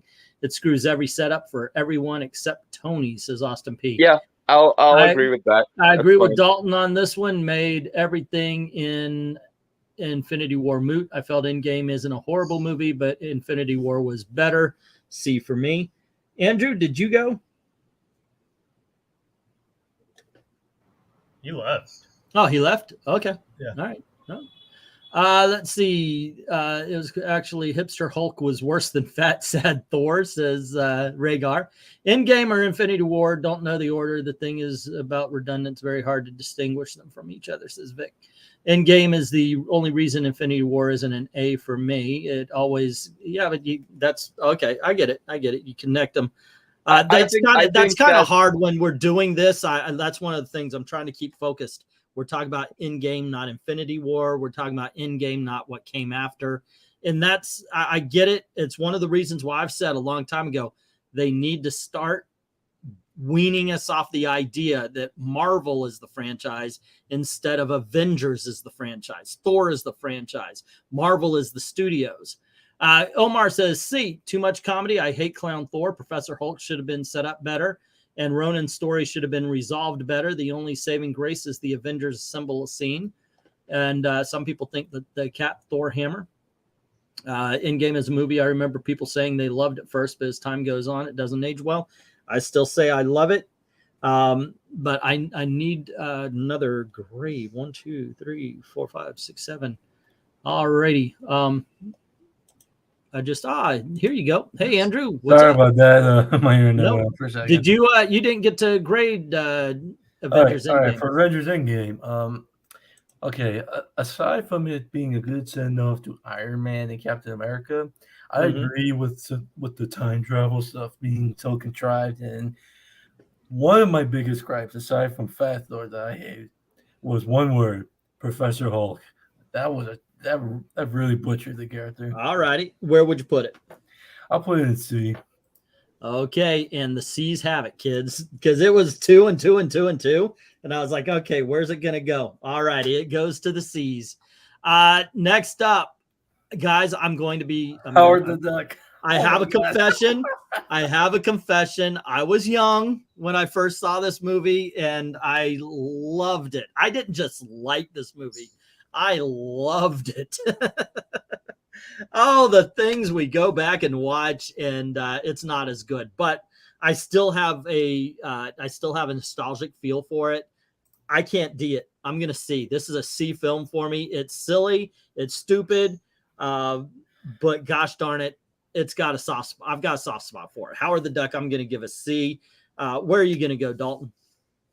I'm gonna agree with you. It's in C for me, just because it gets points for being weird and wacky and just randomly out there. Although I think we can all agree that I think we can all agree that a modern Marvel Universe take on this would be better and would probably be a lot more into the I would love to see into the weird comic book shit that makes this, even though it is bad.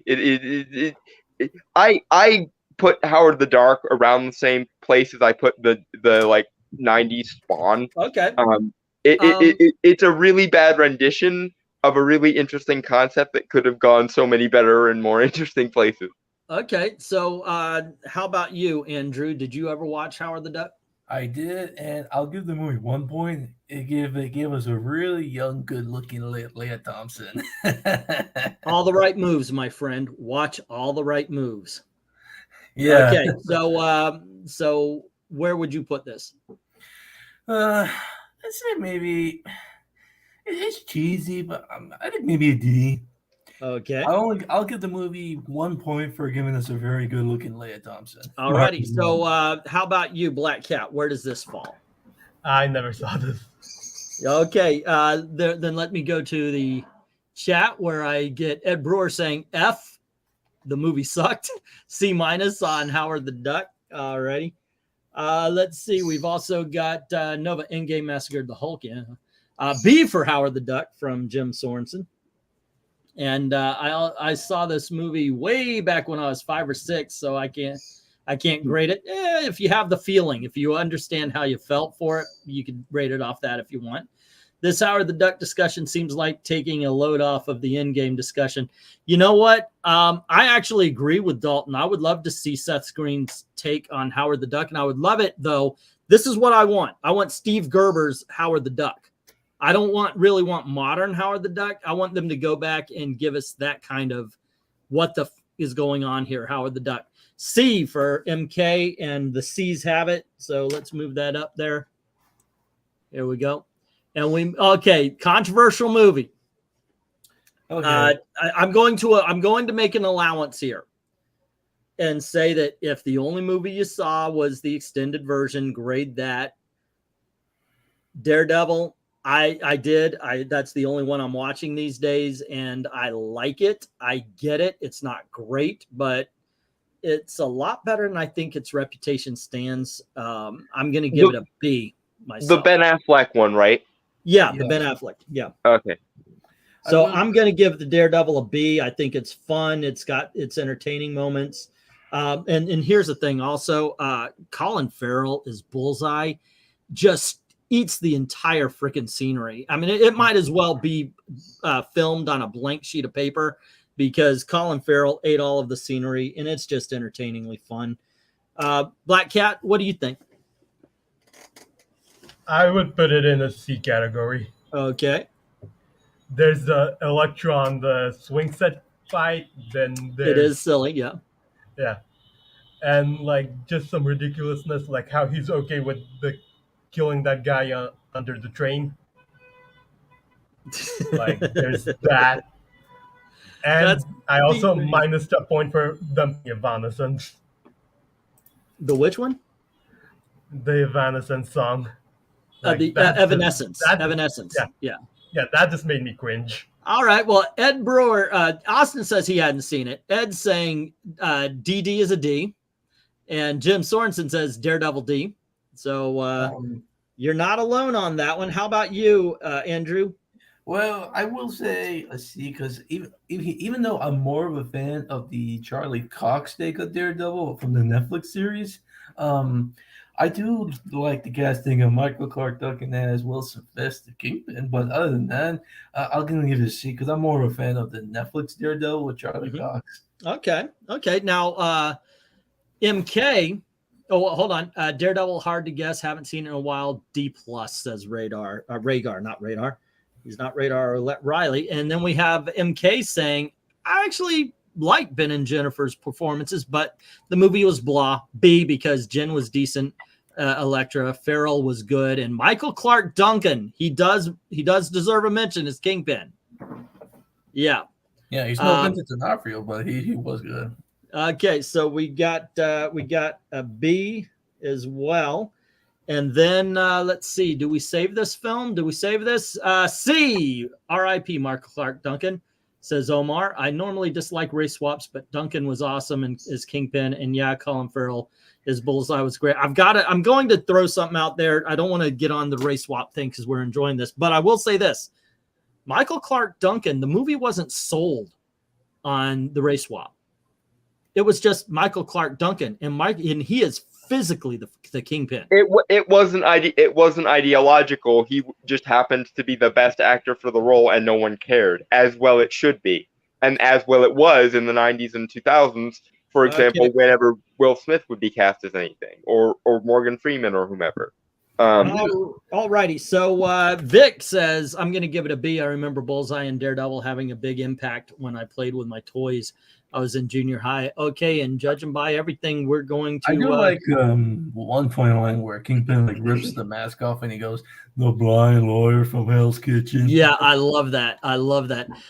With all the stuff going on, it looks like it's almost a tie, but the C's win it. All righty. So I would have given it a C on the grounds that. Oh, did I not? No, I don't think you did me for this one. Sorry.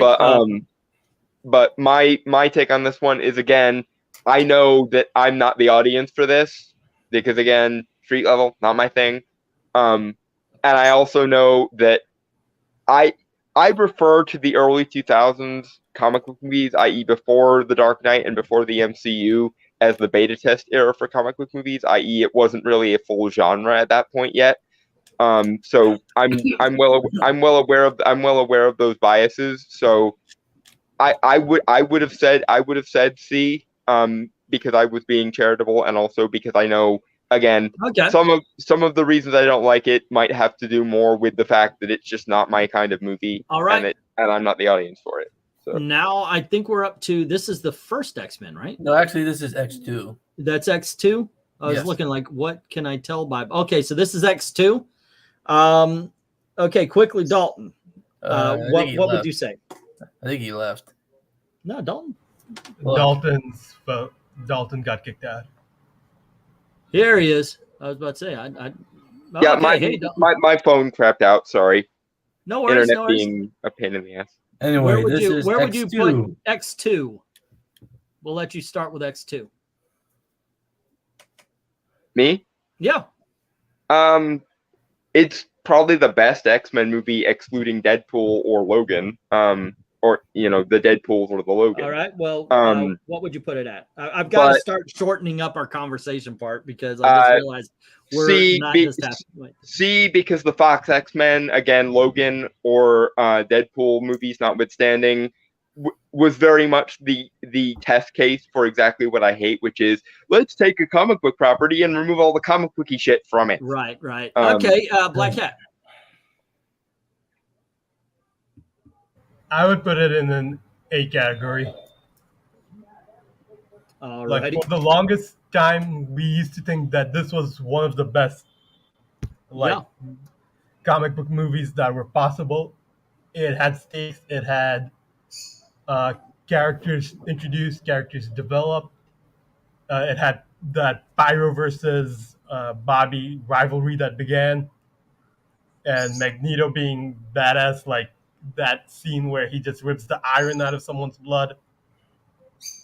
Okay. I got to tell you, I still think it's one of the better superhero films. And this is a movie I can go back to anytime and enjoy it. I love the scene at the house. Not the one where they're talking about, can't you not be a mutant? I'm talking about the attack on the mansion. Yeah, there's a lot to love about this film. I think still holds up. And I got to tell you, I also like Kelly Hu as Lady Deathstrike at the end, kicking the shit out of Wolverine. He threw a Hail Mary at that one. So, yeah, I've got to give that an A myself. And going down the line here, MK gave it an A as well. Ed Brewer a B. Jim Sorensen a C. And Omar says, I had a blast with this. I'm going to give it an A. The Blood Iron scene I do love. By the way, I don't like the spraying Marvel is the only movie at F. I don't like that spraying Marvel is the only movie at F. There's surely more MCU. Well, so far, no. Just Ms. Marvel. And for me, I definitely put X2 in A. It's got great action, like the White House scene. I love Wolverine tearing up those soldiers in the mansion. I love Patrick Stewart and Ian McKellen as Professor X and Magneto. Everything about this movie is good. Yeah. Okay. For all the bad things that I would say about the Fox X-Men, the casting was A plus. It's just everything around the casting that was not as much for me. Who would have thought a Canadian, I meant an Australian, be Wolverine? I know, the 6 foot tall guy. Okay, so I talked about how Fant Forstick just made a lot of bad decisions, but it was still fun. This was a movie that had a budget of $52.65, and they spent 10 cents of it on the screen. This isn't a fun bad movie. This is just a bad movie, and I'm going to be putting it in the F category. Making Red Skull Italian, the shitty song he sings at the end, gluing rubber ears, Captain America stealing the truck, the rubber ears. This is just bad all around. And him doing a smile to the president. Oh, the 70s cap. Yeah. 1990s. But yeah, by all means, who else saw it and who wants to go first? I don't know. I can go first. Go on ahead. I agree with you all those problems, like with the Red Skull being Italian and in the modern day, getting rid of the Red Skull, making it with a normal face. And I agree. This was a weird time for Captain America, and I'm glad Chris Evans made them better. So I put it in F. I put it in F. Okay. Did Black Cat, did you see this one? I saw it a long time ago, and F. All righty. I don't see this one improving. Let's just put it over here. Dalton, did you see it? Yes, I've seen all of the old school attempts at superhero movies, and I say attempts. I would have said D, but I'm fine with this being an F because it's I have a little bit of a soft spot for the sheer just cheesiness of it, but I can't justify that, so F is fine. All right, Black Cat, Deadpool. I would put this in an A. All righty, and why?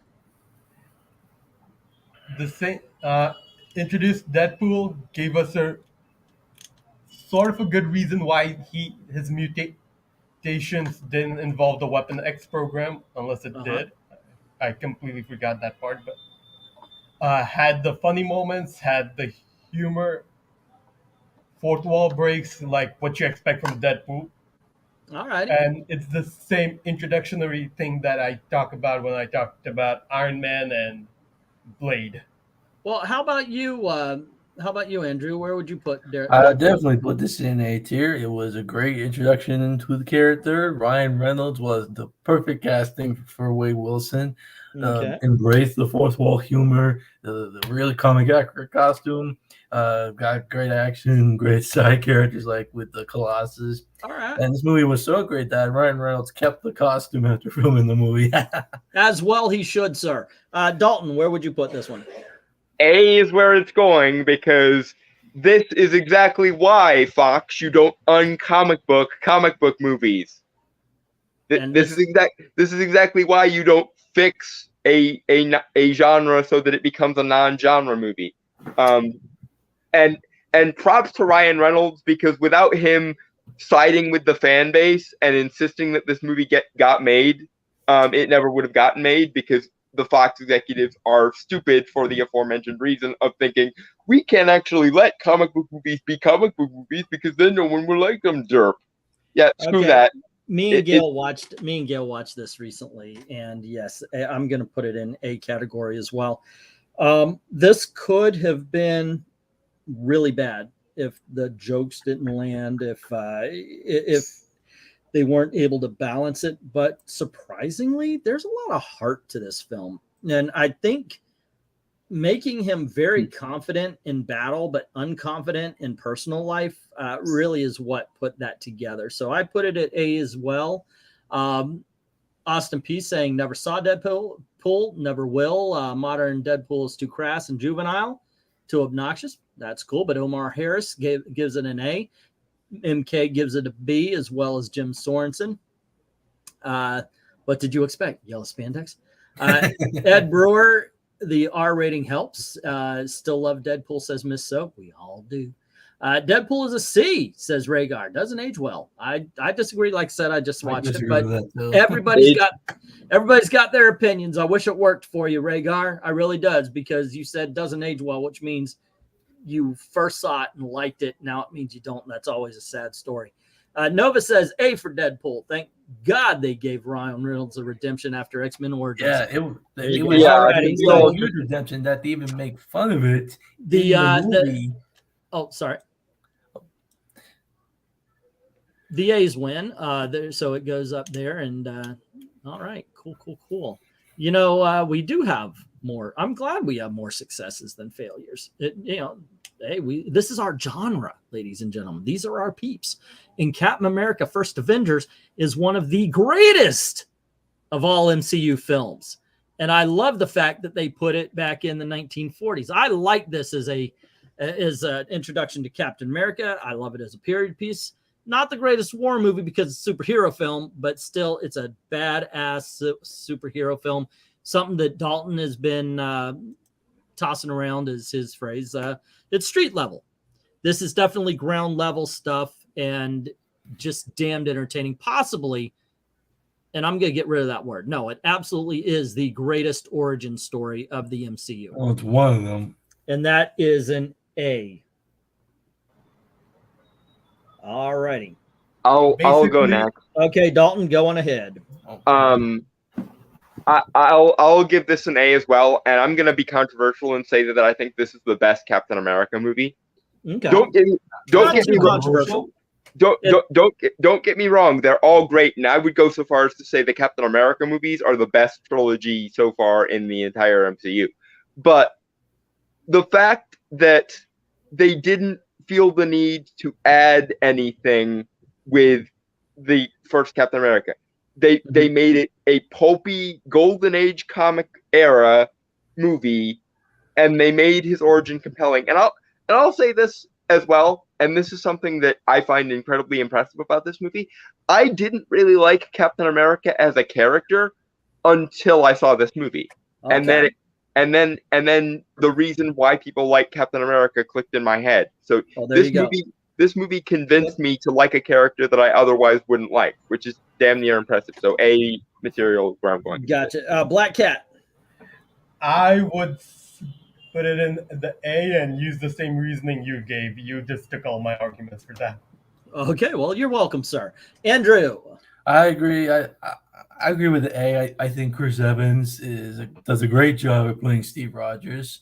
playing this skinny dude who wants to make a difference and wants to save the world by throwing a shield at a guy with a red skull. Okay. Let's see. All four of us gave an A, and Austin P starts it off. Oh no, MK. What? Nope. Ed Brewer. Avenger, first Avenger, A tier, damn near S tier. All righty. Let's see. I like Cap, solid B plus for me. All righty. Austin, I'm torn between an A and B. Cap 1, I like it even more than its sequels, which is a high bar. You said A first. Okay. I really enjoyed Cap First Avenger, solid B, says Nova. All righty. Cap America First Avengers was a B, says Rhaegar. Yes, it's an A. I love the USO tour scene, one of the best superhero origin movies the ever. Star-Spangled Man with a plan. Let's see. A is for Cap, says Jim Sorensen. I mean, that is his logo. I got to say, already, this is the highest rated Marvel movie. Really? Let's see. Yeah, so far. Let's see. Never saw Cap America 1. Says Vic. Sam wasn't a huge fan of the comics until I started seeing him in the movies, says Miss So. I freaking love Joe Johnson as a director, says Austin P. Swashbuckling heroes punching Nazis in the face, clever one-liners. By the way, I will say this, just to add on to the A-tier stuff. Name a bad line that Tommy Lee Jones says. Every freaking word out of his mouth is cool, funny, and just, it's freaking awesome. Captain America. And it gave birth to one of the famous lines, I can do this all day.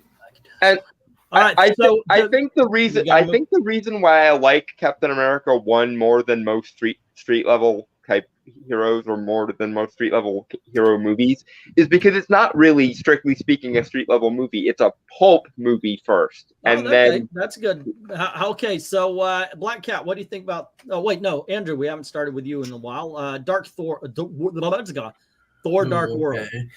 I know he has his issues on the first Thor movies, but in my opinion, I think this Thor movie has good action, and Thor is actually good in this movie. And I like the villain was okay. The stuff with Jane was, in my opinion, but all in all, I think Thor had some good action. I like the relationship with his brother Loki, and I liked Tom Hiddleston's Loki better when he was a villain, and now they made him more into an anti-hero, which was weird in my opinion.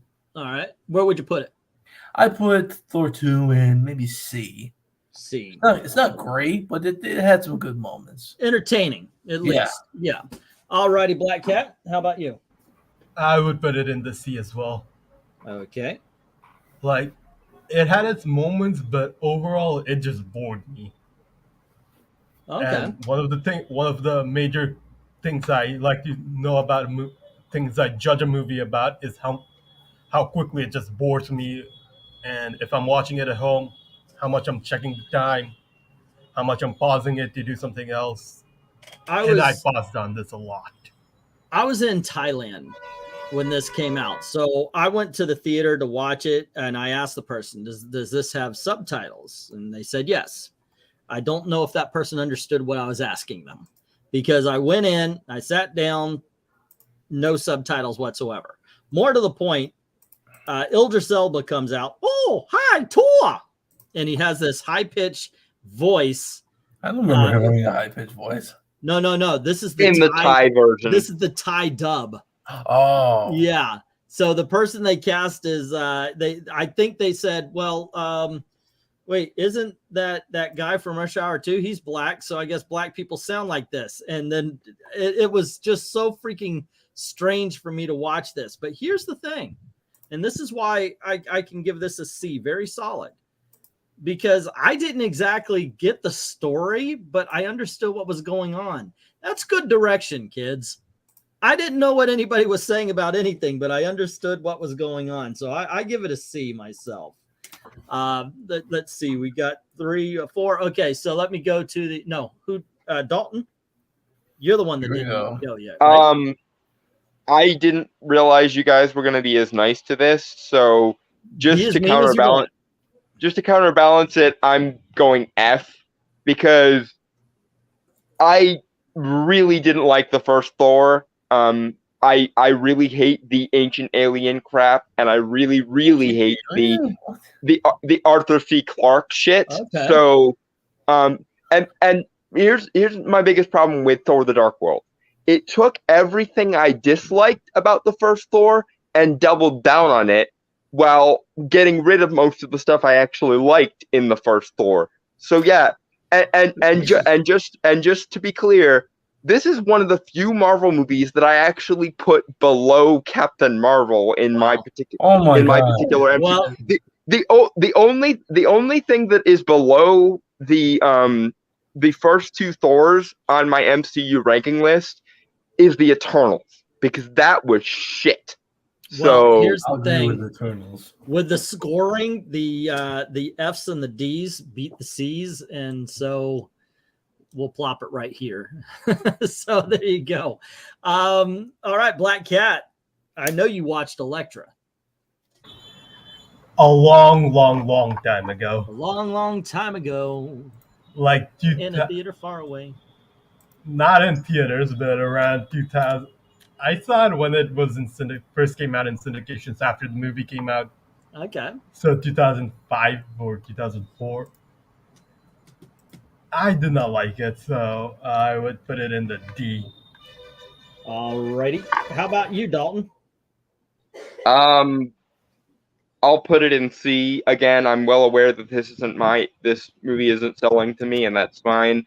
But it still has the failings of the beta test era of comic book movies, which is they try to un-comic book a comic book movie, and I hate that. What are you talking about? She wears the red costume. But that's about it. I mean, she basically wears something you could get it, but I mean, it's not a costume. It just falls apart. So, black one okay, go on ahead. Austin, give us your opinion then. I said Austin. Sorry, Andrew. I don't remember much about this movie, but so I'm just gonna leave it in D because I don't remember too much about this movie. Okay. All right. Okay, Black Cat, you went. Everybody went. My turn, and I'll tell you this: at the very beginning of the film, we see Elektra, and she's standing in a lake. She's pensively just staring across, and she's really depressed, and she's sad about the events that happened in Daredevil, and she's so depressed, and it just makes me depressed. By the time anything happened, I just wanted to check out. I was done. This movie just did exactly what Dalton said. It even with a guy whose tattoos come to life, it managed to dull everything down. The hand should have been, oh wow. And instead it's like, oh, okay, here we go. And I got to tell you, this deserves a place right next to Captain Marvel, in my opinion. So I go F. I did not like Elektra. There's a scene or two, I guess, that might be okay, but for right now, I honestly can't think of it. I honestly cannot think of anything good about Elektra. So yeah, it is for Marvel what Catwoman is to DC, basically. Austin says he never saw it. Wasn't as good as Daredevil. That being said, C. Alrighty, so he backs you up there, Dalton. And I made Dalton's phrase "uncomic book a comic book movie." Yeah, I like it. Yeah, we got to put that on a T-shirt somewhere. Elektra is one of my guilty pleasures, says Miss So. What would you rate it? What letter grade? F. Waste my money, says Omar. Alrighty. And let's see. Do we get an O? Elektra gets an F. Jennifer Garner is pretty and more graceful than Brie Larson, but even she couldn't save it. Let's see. I got Elektra on cheap DVD for like $5, says Rhaegar. Alrighty, gang. Holy crap. So where do we put this? 3 Fs, 2 Ds, and 2 Cs. Should we let it join Captain America and Captain Marvel, or does it get because we've got 2 C's pulling that up? I think it deserves a D, I guess. As much as I hate it, only 3 Ds versus 2 higher, or 3 Fs versus 2 higher, or 4 higher, I mean. Let's see. And Miss So just said C. So, yep. 3 C's, 3 F's, 2 D's. We'll put it in the D category. X-Men First Class. I got to tell you something. I was actually surprised at this movie. First, I thought, okay, wait a second. They're just rebooting the whole thing, and they're going back to the original, but they don't have the original characters coming in. Like, yes, they had Beast, but where's Iceman? Where's Angel? Where's Jean Grey? Blah, blah, blah. And then when it came on, I was like, holy crap, this is good. I was impressed. I liked the relationship between Magneto and Professor Xavier. I like the new students. This is a new Jennifer Lawrence. We didn't know her, and we didn't know what she could be or anything. So it was just brand new. I liked all of the talent. And it just so happened to have enough action and interesting things happened. I really enjoyed this. I would give this a solid B. How about you, Black Cat?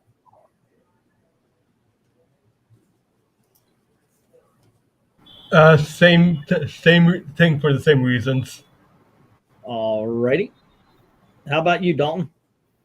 I give it a C because honestly, it has a lot of the same mistakes that I don't like about the way Fox handles X-Men in general. Also, maybe I'm biased here, and I know Charles Xavier has like 50 freaking origins, as do most characters by this point. But I prefer the version of Charles Xavier who was born paralyzed. Okay. Paralyzed. Because it gives an interesting dynamic to his powers if he's born that way, because his powers are what? They are mental. Okay, yeah, but in the comics he wasn't born paralyzed.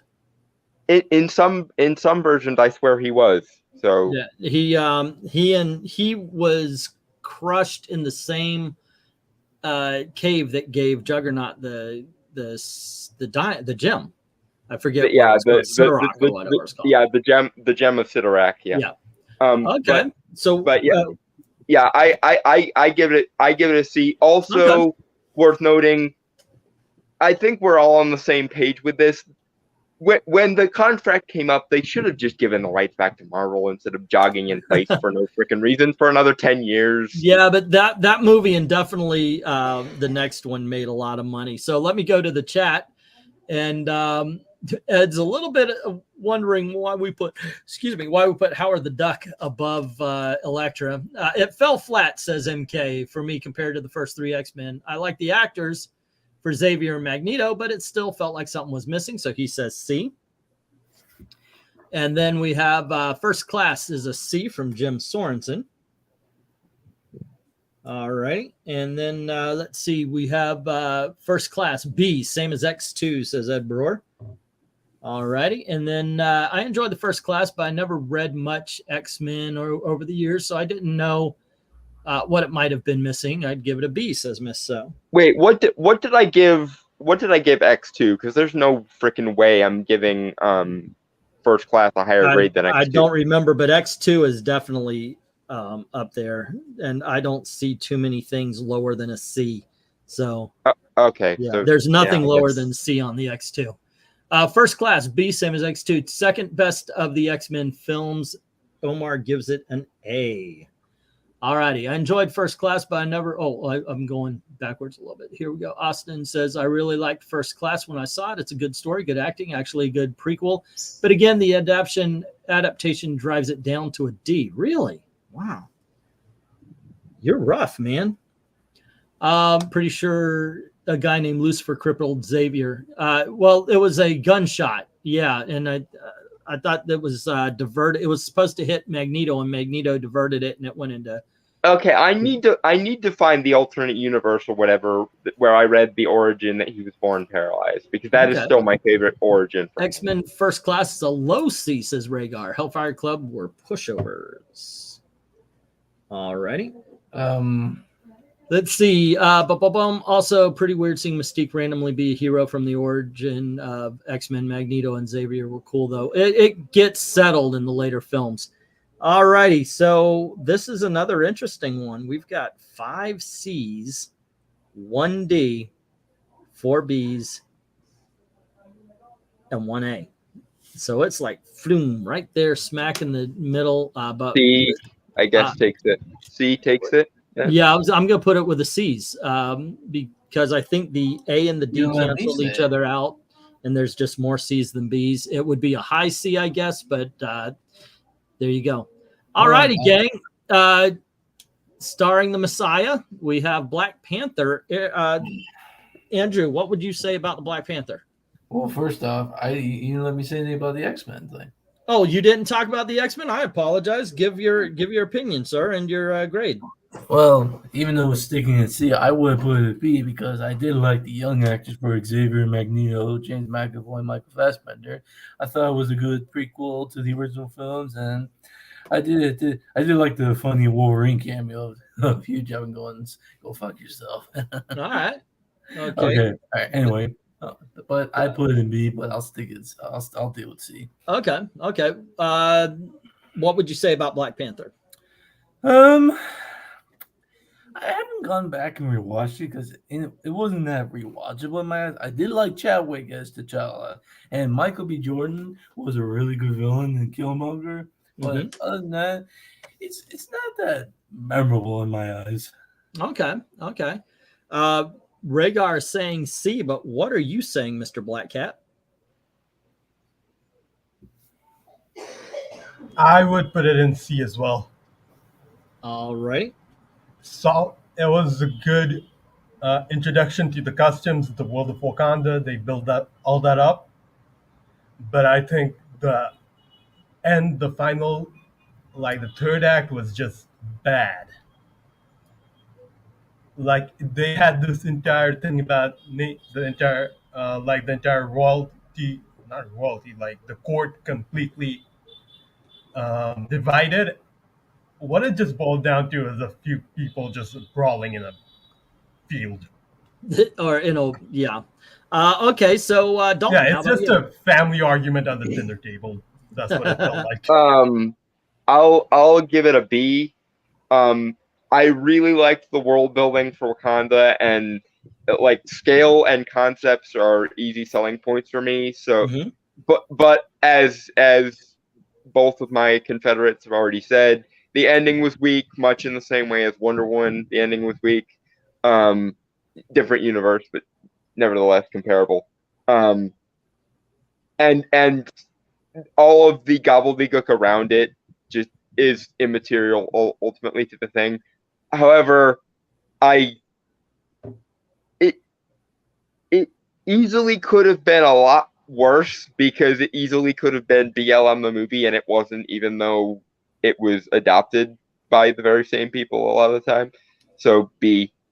Okay.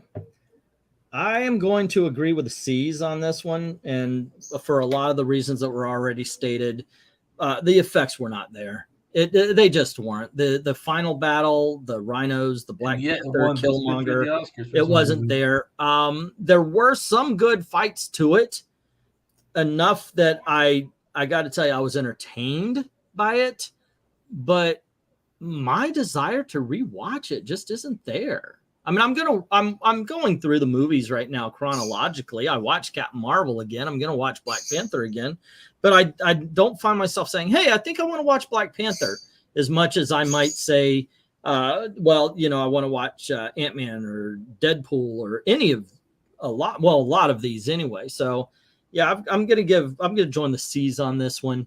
We're also getting Rhaegar saying Black Panther is a C. Miss So, I enjoyed Black Panther, but wasn't very familiar with the comic book character. I give it a B. Michael B. Jordan was forgettable. I disagree, but everybody's got their opinions and such.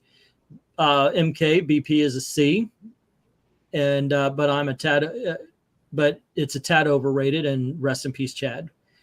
Wasn't interested enough to watch it. Says Jim, Black Panther is a D. T'Challa isn't nearly as proactive as he was in Civil War, and I agree with that too. He's a very reactive protagonist. Disagree on that. Wonder Woman had a much better ending than BP. I agree with, but I think two statements are correct here.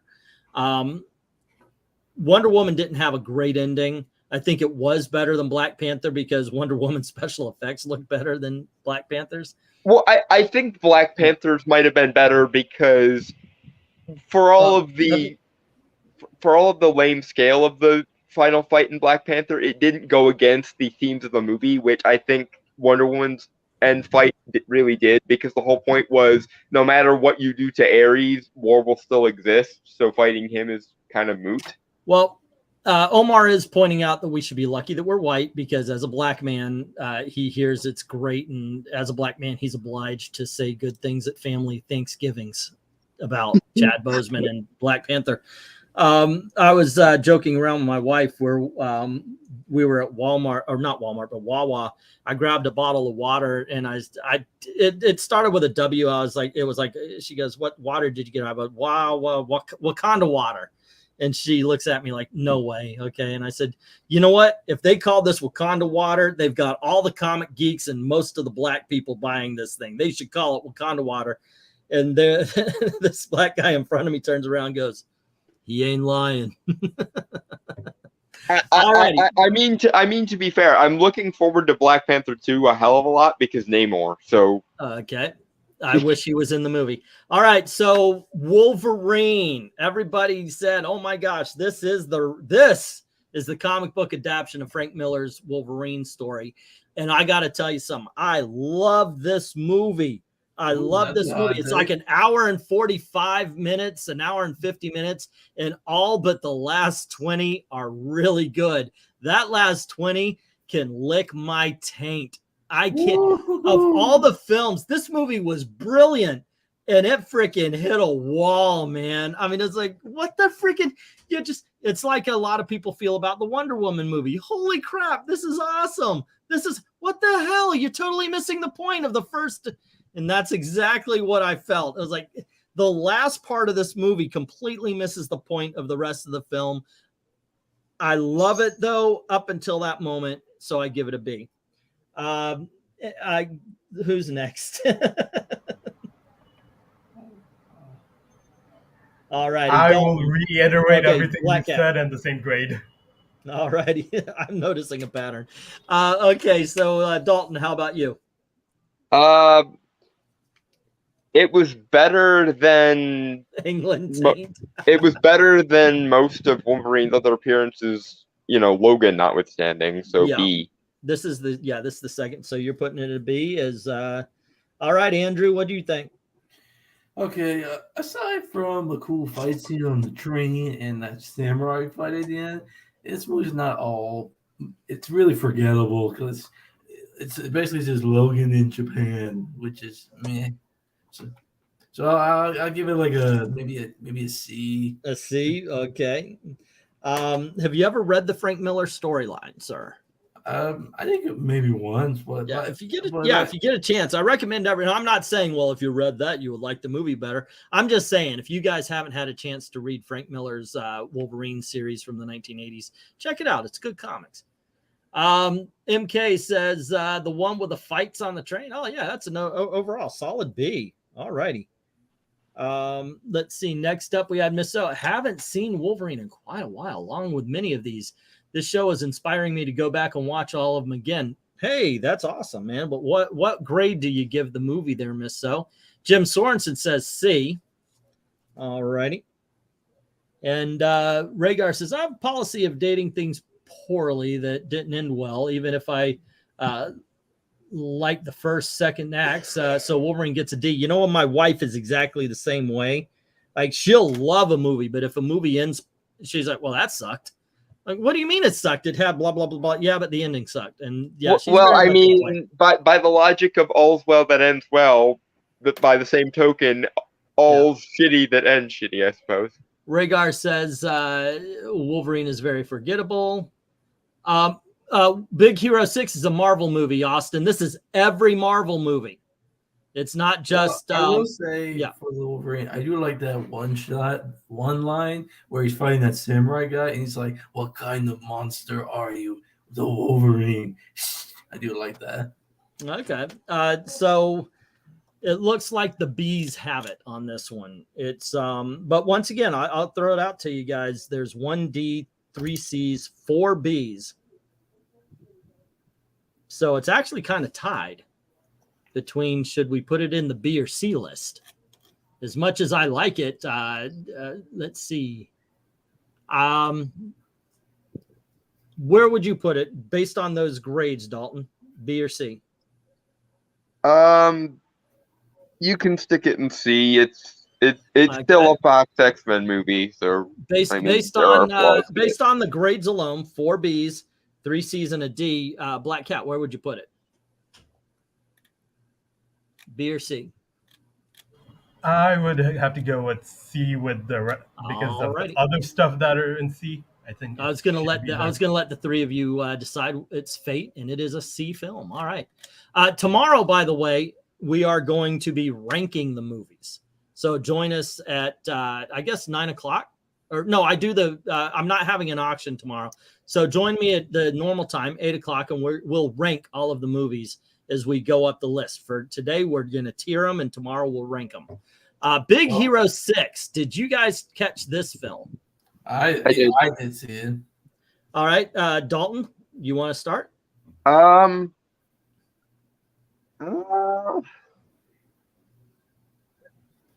be nice and put it in A.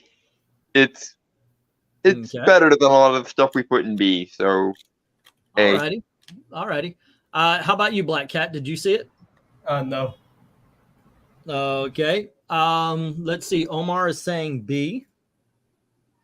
This is actually a Marvel production superhero film, and there was a comic book called Big Hero 6 that this is based on. This is actually a based on comic book movie, so it does, just like Howard the Duck and so forth and so on. This does belong on the list. And also, to be fair, I mean multiverse, so it's out there somewhere. Yeah. Omar said B. Haven't seen BH6 in years. It was pretty big in junior high. I'd rate it a C, says Austin. All righty.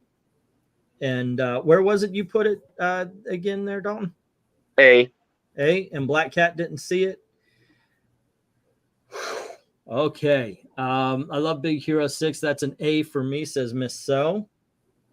I've got to go B myself, and the reason why is I watched it and like instantly I was waiting for the movie to catch up with me, and I hate movies like that. But the thing is, it's still charming. It was still fun, fast-paced, entertaining. It's just I didn't like the villain because it was incredibly obvious to me, and it played it like a mystery. I didn't know it was an adaptation. I thought it was an original. Nope.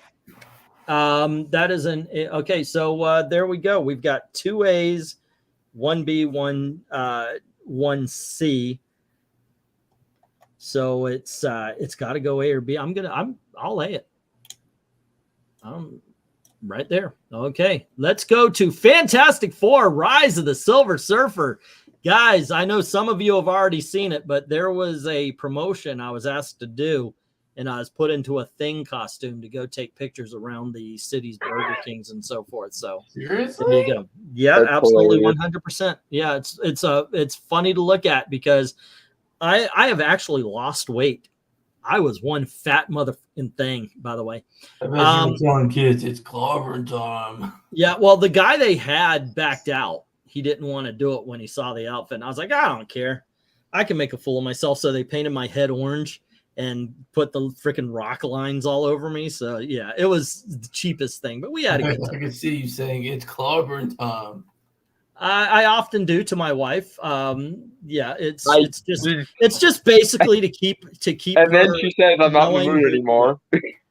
I just you have to make sure that your spouse understands their place. And I'm just kidding. No, I hope she didn't hear me. Honey, not the pig. Okay, honey. Thank you. She cooked a steak, by the way, and I'm in the middle of this one. Wait, no. Okay, so let's see. Who's gonna start? We got Rise of the Silver Surfer. You know what? I'll tell you what. We did the promotion. Everybody was excited. We were at the theater at the time, all dressed up. I was in a Thing outfit watching Rise of the Silver Surfer. So I got to tell you, this movie was elevated to me because we just had a whole bunch of kids. This was at a midnight show, and there were a lot of kids, and they were just loving it. And so I was just so elevated. I love this movie. This movie is so freaking cool. And then I saw it by myself and said, this movie is not bad. Just it is. Well, here's the thing. I won't forgive this movie for making Galactus a cloud. A cloud. I'm going to give it a C. This movie is absolutely not bad with a Galactus cloud. Black Cat, where do you go? I would go D. D. Okay. Yeah. Okay. Because Galactus cloud. Galactus cloud. Dalton, where do you go? I would go D because Galactus cloud, but there is one really, really awesome scene in this movie, and it's a character moment for Reed Richards, where he tells off the general that single-handedly bumps it up a letter grade. I'm engaged to the hottest girl on the planet. Yeah, I'm engaged to the hottest girl on the planet. The quarterback is now taking orders from me, so yeah. Andrew, where would you go? I will say real quick, I do like the funny side plot where Johnny Storm was able to switch powers with the other team members. That was a funny side plot. Okay. But I'll give it a C because it had some good moments. I think this version of Mr. Fantastic actually looks like the character with the white side head, gray hairs and all that. And but I don't like the Galactus cloud, but other than it had some good moments in there. Jim is saying C, and MK, I actually felt this movie was fun and a little bit campy, and he gives it a B. And the biggest issue, of course, being Galactus Cloud. I enjoyed the first FF. I just consider it campy fun. Alba was hot enough to make it a C. I think I know where we're going, guys. It's a C film because both Omar and Miss So also graded a C. That's 7 votes on the C list. So let's move it down. Like I said, it would have been a D were it not for that one really awesome scene. And that's sometimes all it takes. I mean, you could say, oh, well, Captain America was a B, but damn that USO scene, right? Okay, gang. Another movie that didn't get high grades. Iron Man 2. Black Cat, you want to start us? Yeah, I would put it in low B. Okay. Like it's in a B. All right. It follows up from the second one. It has Joni being an alcoholic, but it doesn't go into the absolute depths that the comics did. Like, if you're gonna adapt one of the greatest Iron Man stories, you do it right. But it didn't go into all that depth. It introduced Black Widow, so that elevated it from the C. Okay. The villain was just not that great. Whiplash didn't do it for you. Andrew, how about you? Okay, I'm going to give a C, and some of the good things in this movie is because it introduced War Machine. I like that. It introduced Black Widow, a very young, good-looking Scarlett Johansson. So it introduced Black Widow and War Machine. I like that. I do like Sam Rockwell as Justin Hammer when he does that dance. Sam Rockwell is a MVP in every movie. Yeah, I mean, him playing Justin Hammer was cool. Okay. Yeah, and I don't think I can think of any bad things in Iron Man 2.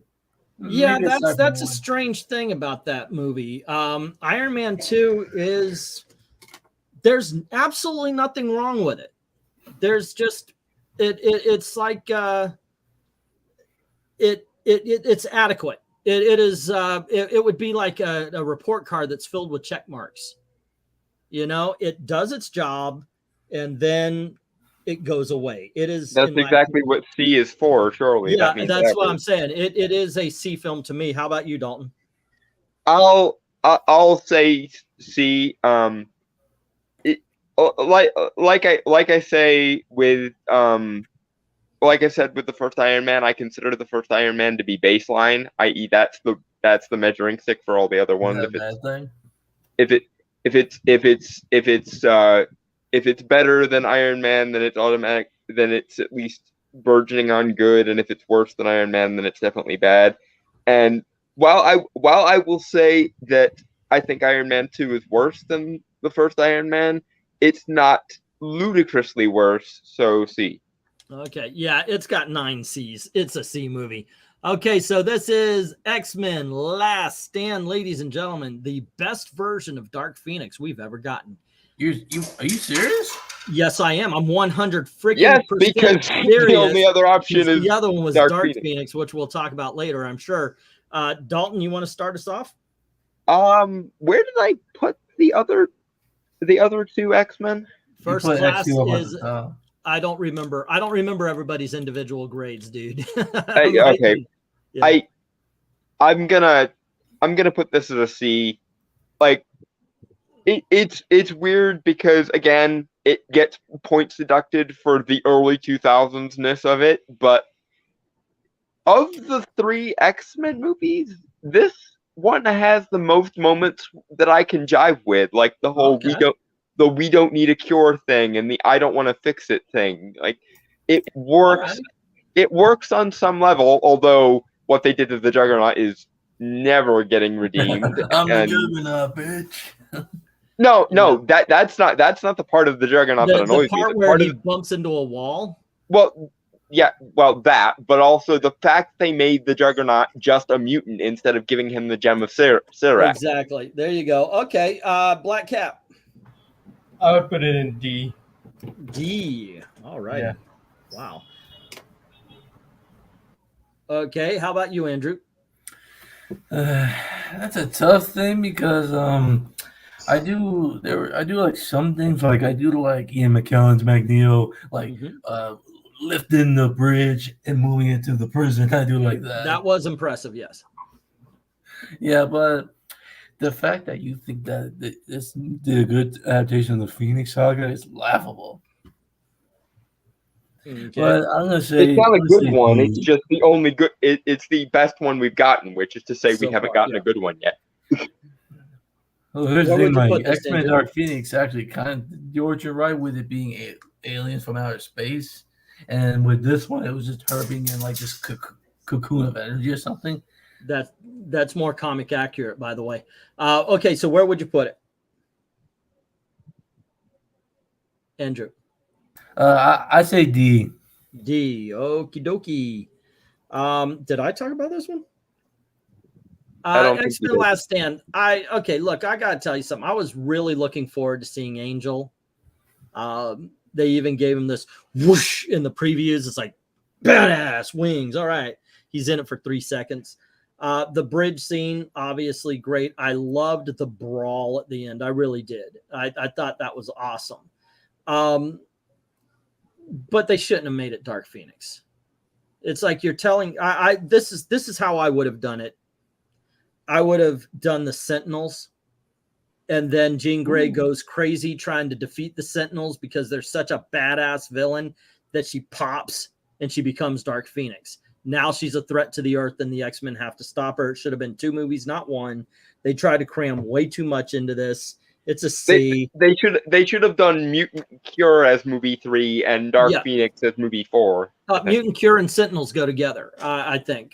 So what we're getting here is Ed saying C, Jim saying B. I'm one of those people that liked X3 says Miss So, but I wasn't familiar with the Dark Phoenix comic. And she gets heck from her friends, and she gives it a B. And then we have a B from MK, and then a D from Austin. I am noticing a pattern with Austin. And we are in another one of these situations. 3 Bs, 3 Cs, and 3 Ds. That's an average. That's an average grade. I'll drop that in the C list. Okay. Because the D's and the B's cancel out. We'll put it right there. Okay, I have a lot to say on this one. Okay, I'm gonna let Dalton do all the Doctor Strange. Start us off there, Andrew. Okay. Far From Home. Okay. I thought it was a little bit of an improvement over Homecoming, but it was still a letdown in my opinion because the whole rom-com comedy stuff with the road trip kind of dragged the movie down for me because.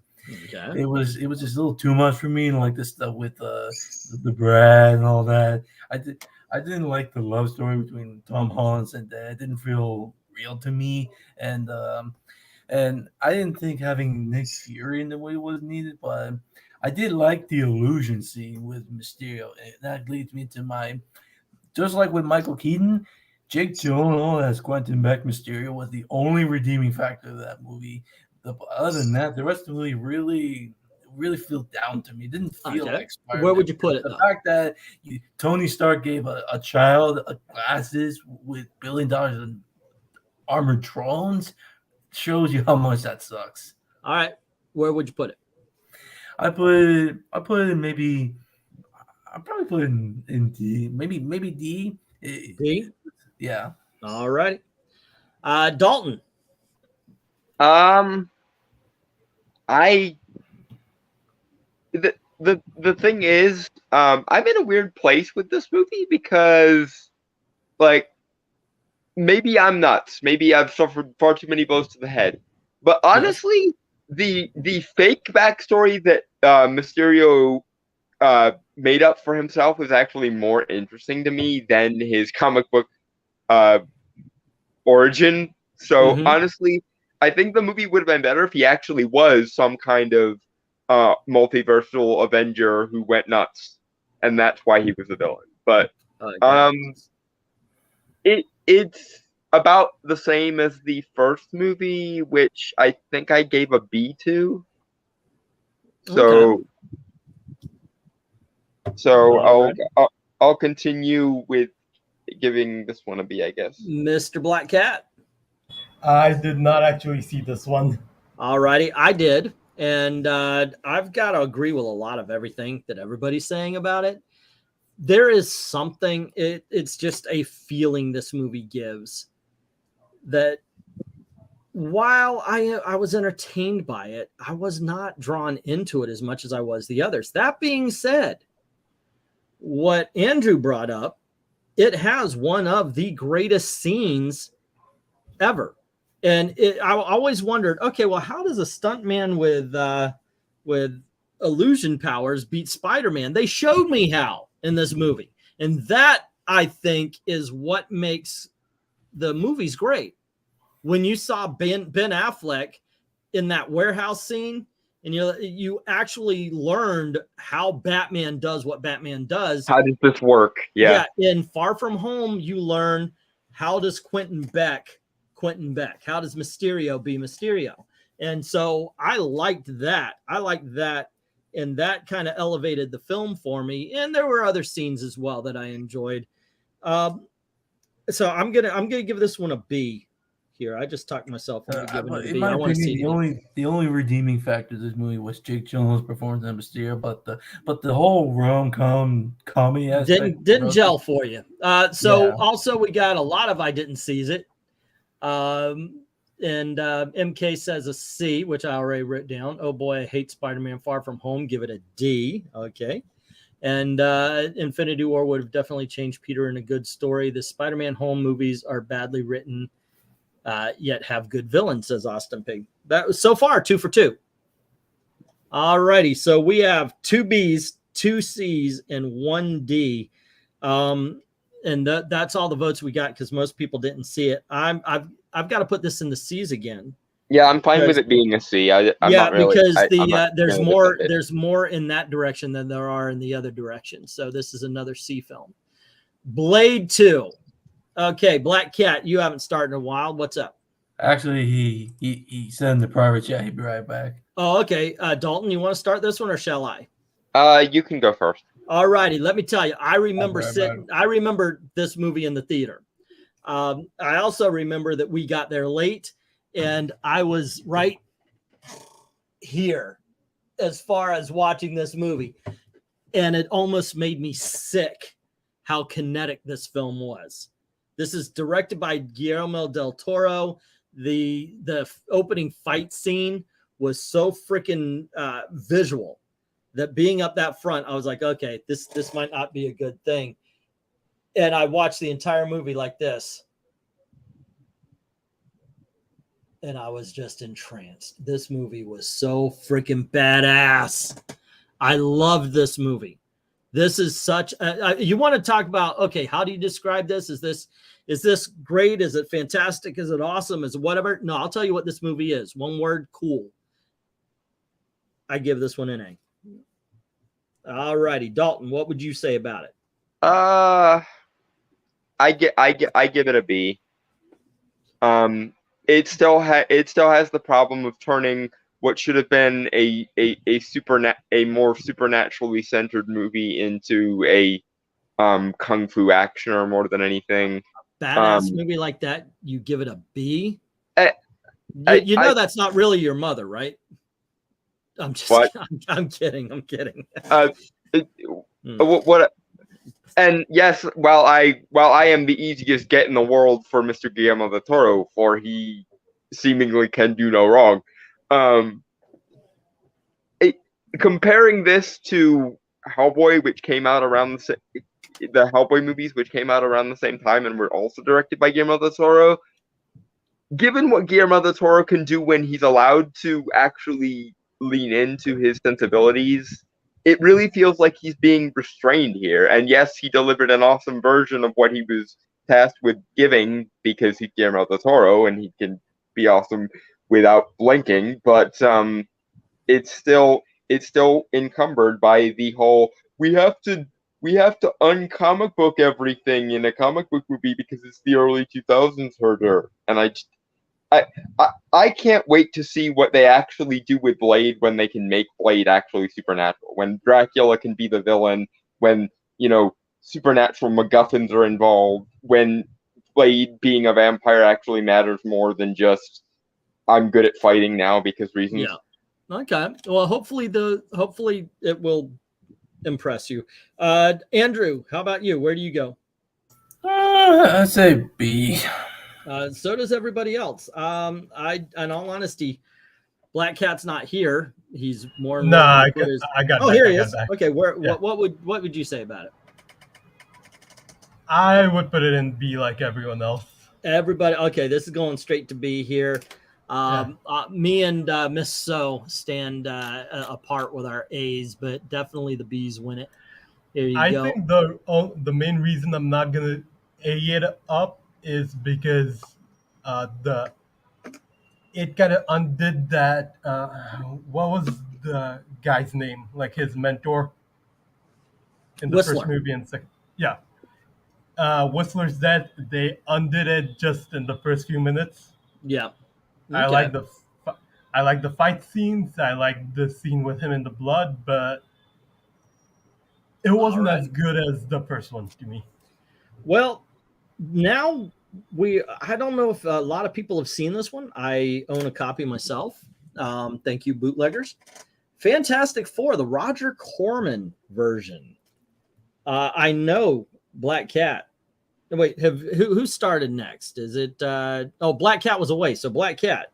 I know you've seen this movie. I have not. What? Oh my gosh, everybody needs to see the Fantastic Four Roger Corman movie. Dalton, I've seen a little bit of it. Have you seen the movie, Dalton?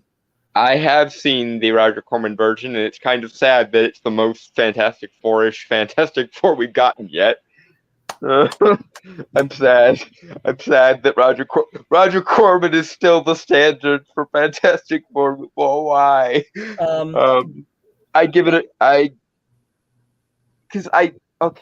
I'm in this weird space where Roger Corman is more accurate to what the Fantastic Four actually are, but I actually have kind of a soft spot for the Tim Story ones because they're okay-ish for what they are, even though if they don't make Dr. Doom a sorcerer in the next movie, I'm going to burn things. Where do you put this, though?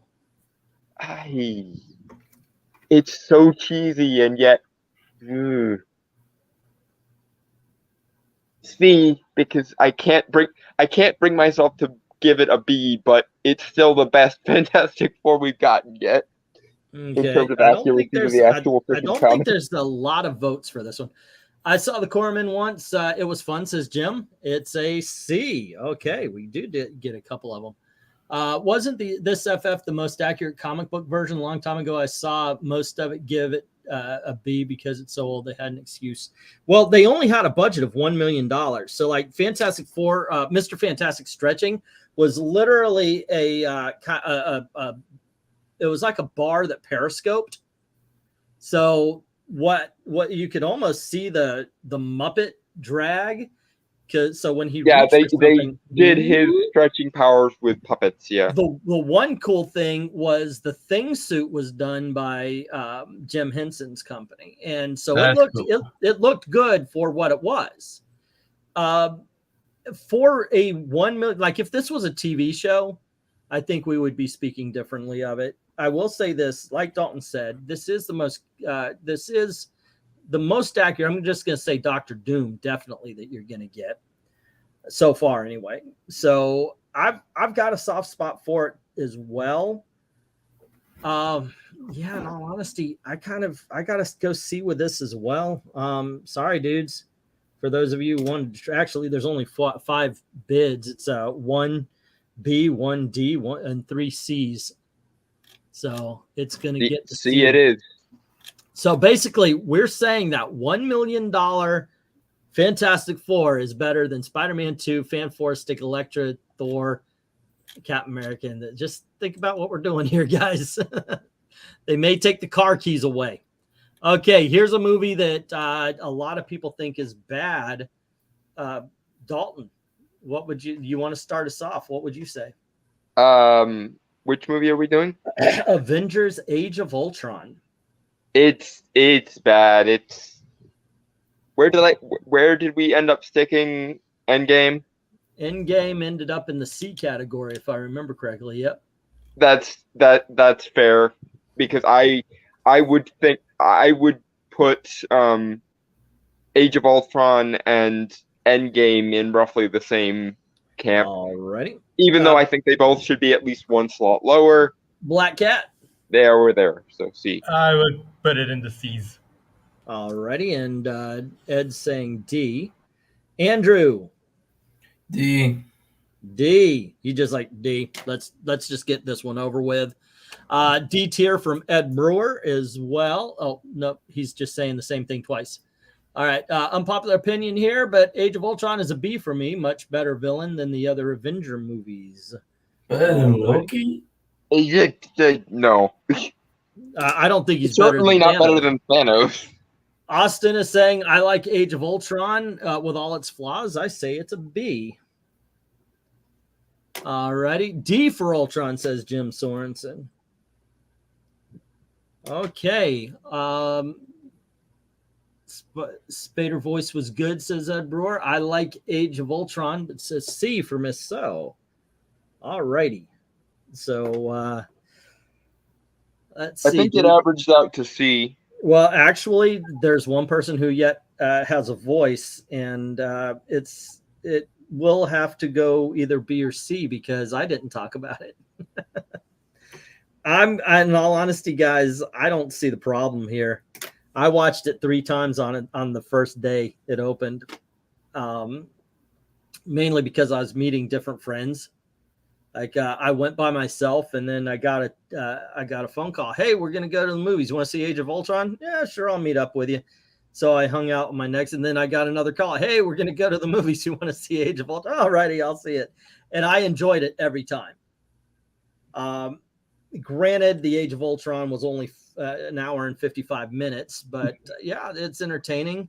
It does have the brief lecture of Ultron is more like the brief lecture of Ultron. They didn't even think about the fact that he could have just taken over the internet and really caused a problem for an entire. For an AI singleton creature, he really didn't use his power. Then again, he was 90% Tony's brain, so if they would have actually wanted to do phases, I would have liked to have seen each movie build into an Avengers film, and I would have, or in this case, you have Age of Ultron, and this is where it all starts. And then, of course, you have basically the comic book where it's a desolate Earth that they now... Basically, Phase 3 should have been undoing the Age of Ultron, is what you're saying? Yeah, basically. But overall, I still think it was an entertaining film, so I give it a B. We've got 3 on the B side, 3 on the C side, 3 on the D side. Once again, that's a C, isn't it? Yep. Man, we keep doing this, guys. But yeah, okay. Ultron felt more threatening than Loki, says MK. All righty. It's a high C, but it is a C. Ooh, that would have been cool. Phase 1 leads up to Loki. Phase 2 could have led up to Ultron. Yeah, that's the way I thought it was going to be. Since that's why I think this Phase 4, they should just okay, we're not going to do that anymore. We're going to have everybody go off in their own. Okay, who's that? Oh, Andrew, have you ever seen Ghost Rider, The Spirit of Vengeance? I have. And what do you think about it, sir? And I'm actually a fan of Nicolas Cage as Johnny Blaze. I am too, sir. And even though I'm more a fan of the first movie, but I still think I think this movie still has some good action scenes, like him turning a crane into a flaming Hellblazer. Alrighty. So what grade would you give it, sir? I'll give it a C. It's not perfect, but it's still great. Still got good moments. How about you, Black Cat? Is there an E in this? There is no E, sir. All right, so D. A D, okay. Yeah.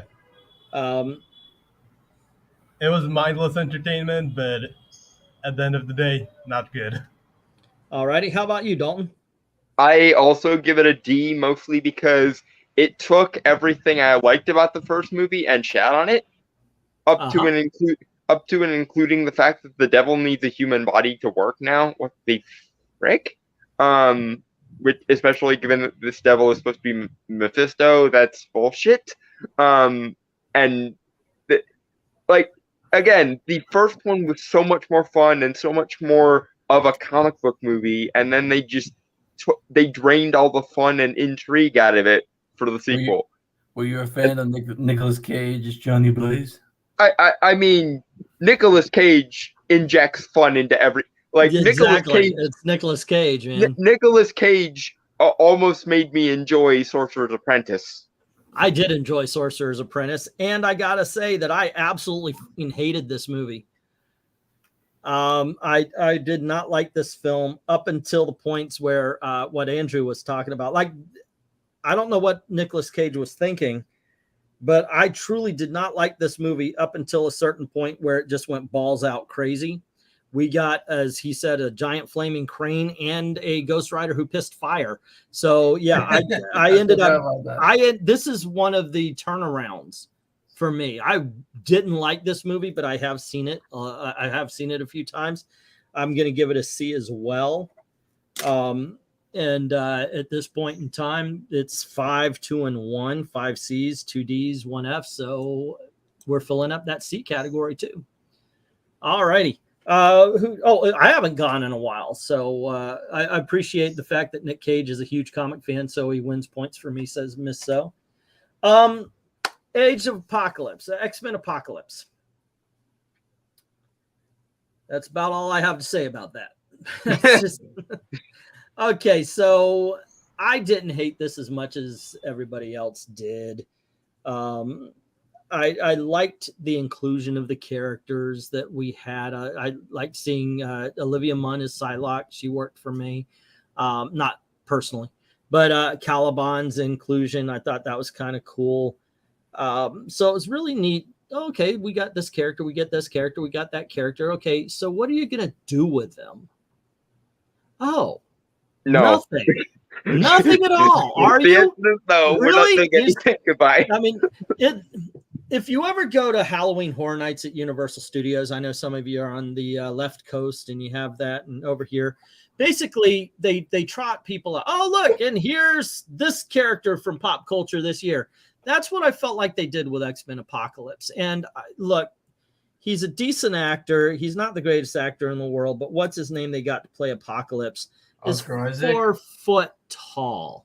If you're going to get a 4 foot tall man to play Apocalypse, give him lists. CGI, okay? Man. CGI. Yeah. Oscar Isaac. Yeah. So this movie just did not work for me. I wish it did. When I think about it, I'm going to go back and watch an X-Men movie, especially of that era. I'll watch Days of Future Past, the first one. But this is, yeah, I've got it because I bought a box set. But it's a D. It's a D. I don't even know if it's a solid D. All righty. How about you, Dalton? I give it a D as well, because I've made no secret that I don't like what Fox decides to do to the X-Men, and it annoys me extra with these later movies because not only did they uncomic book a bunch of comic book movies back in the early 2000s when everyone was doing it, but they kept doing it and they never learned. Deadpool and Logan notwithstanding, and that's only when their hands were forced. So, yeah, it has all the worst aspects of an early 2000s comic book movie, and the fact that it came out in 2013 or whenever is just insulting to the entire genre. They should have given the rights back to Marvel like 2.5 movies ago. Black Cat? D. Yeah. Alrighty. And Andrew. D. The D's win it. There's no getting around it. MK gave it a C+ and said that the Quicksilver scenes were cool, but Apocalypse looked like a Power Ranger villain. Austin P is pointing out that the how it should have ended showed that Apocalypse was a better costume stylist than supervillain. And then just D's right up the board. So yeah, let's bring this down. We need another D or F, I guess. Okay. Look, Black Cat, or no, Dalton, you want to talk about this? Oh, I think it's Andrew's turn. Fantastic Four. Okay, now this I actually liked because at least it had some comic elements of this movie, because at least Doctor Doom actually looked like Doctor Doom. Sure, it may have been for the last minutes of the movie, but at least we got a good looking Doctor Doom. I did like the cast. I liked Ewan Griffith as Mr. Fantastic, and I like Chris Evans as Johnny Storm, and Jessica Alba. It was okay as Invisible Woman, and I did like The Thing. I liked it was the origin story, but all in all, I think it was a good movie. And at least Doctor Doom looked like the Doctor Doom. Okay, so I'll give it maybe a C. All right.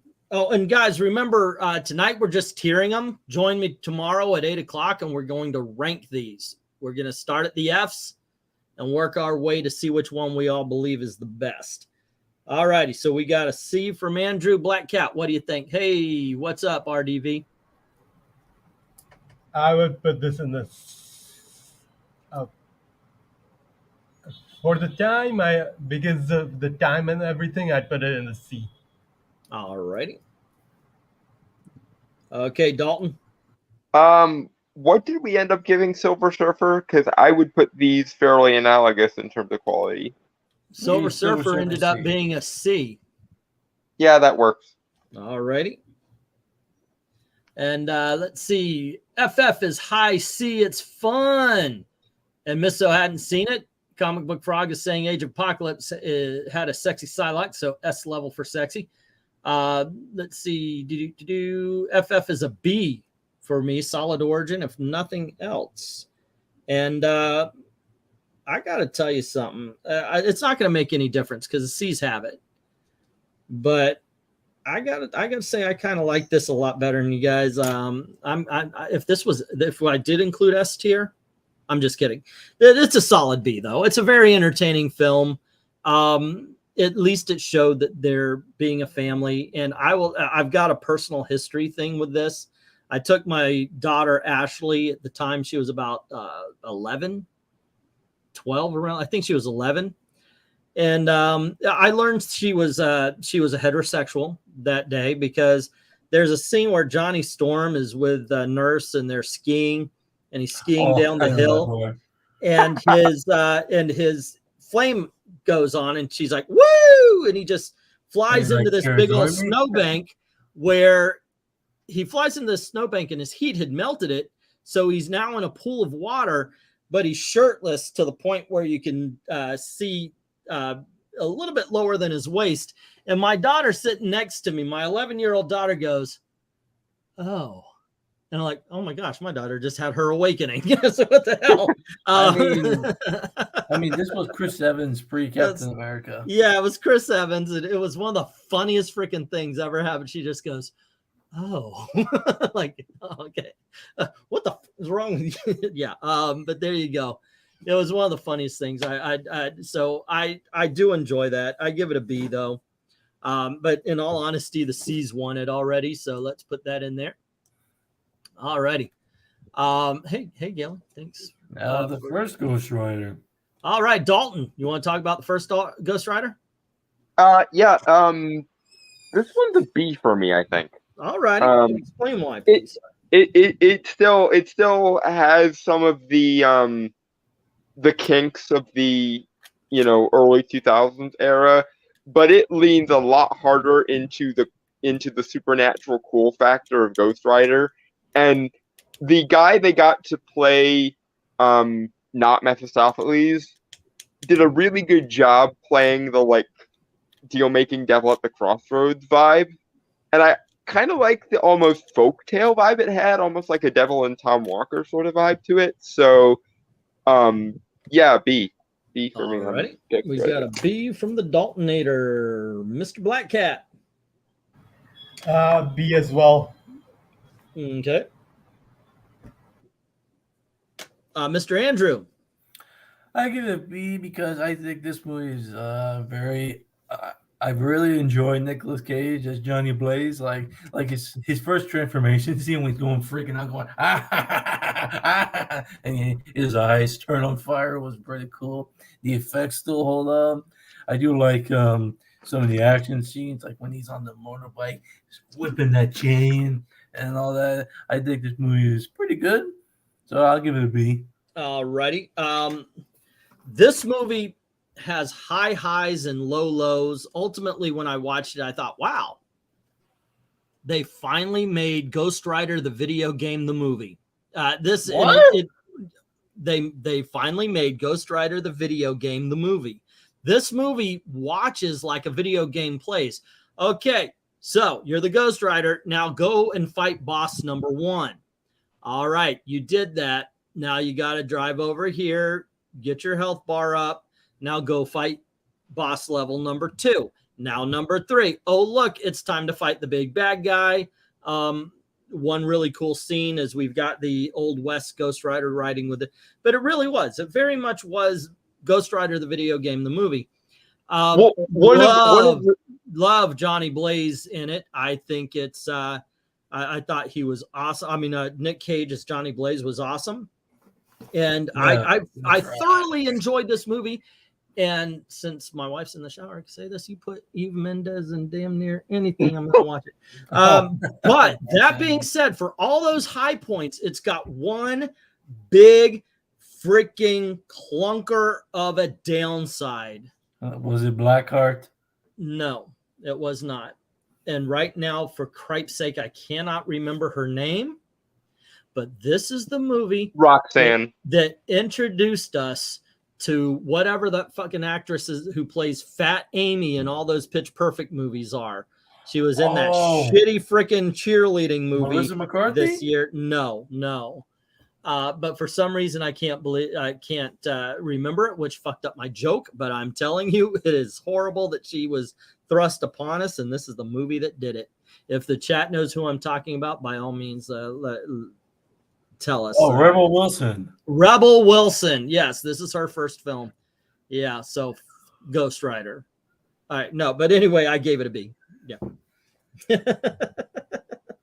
That's a long walk for a very bad joke. All righty, so we got Comic Book Frog giving it an A. Much better than part 2, says Ed Brewer. It's a C. MK says it's a B. All righty.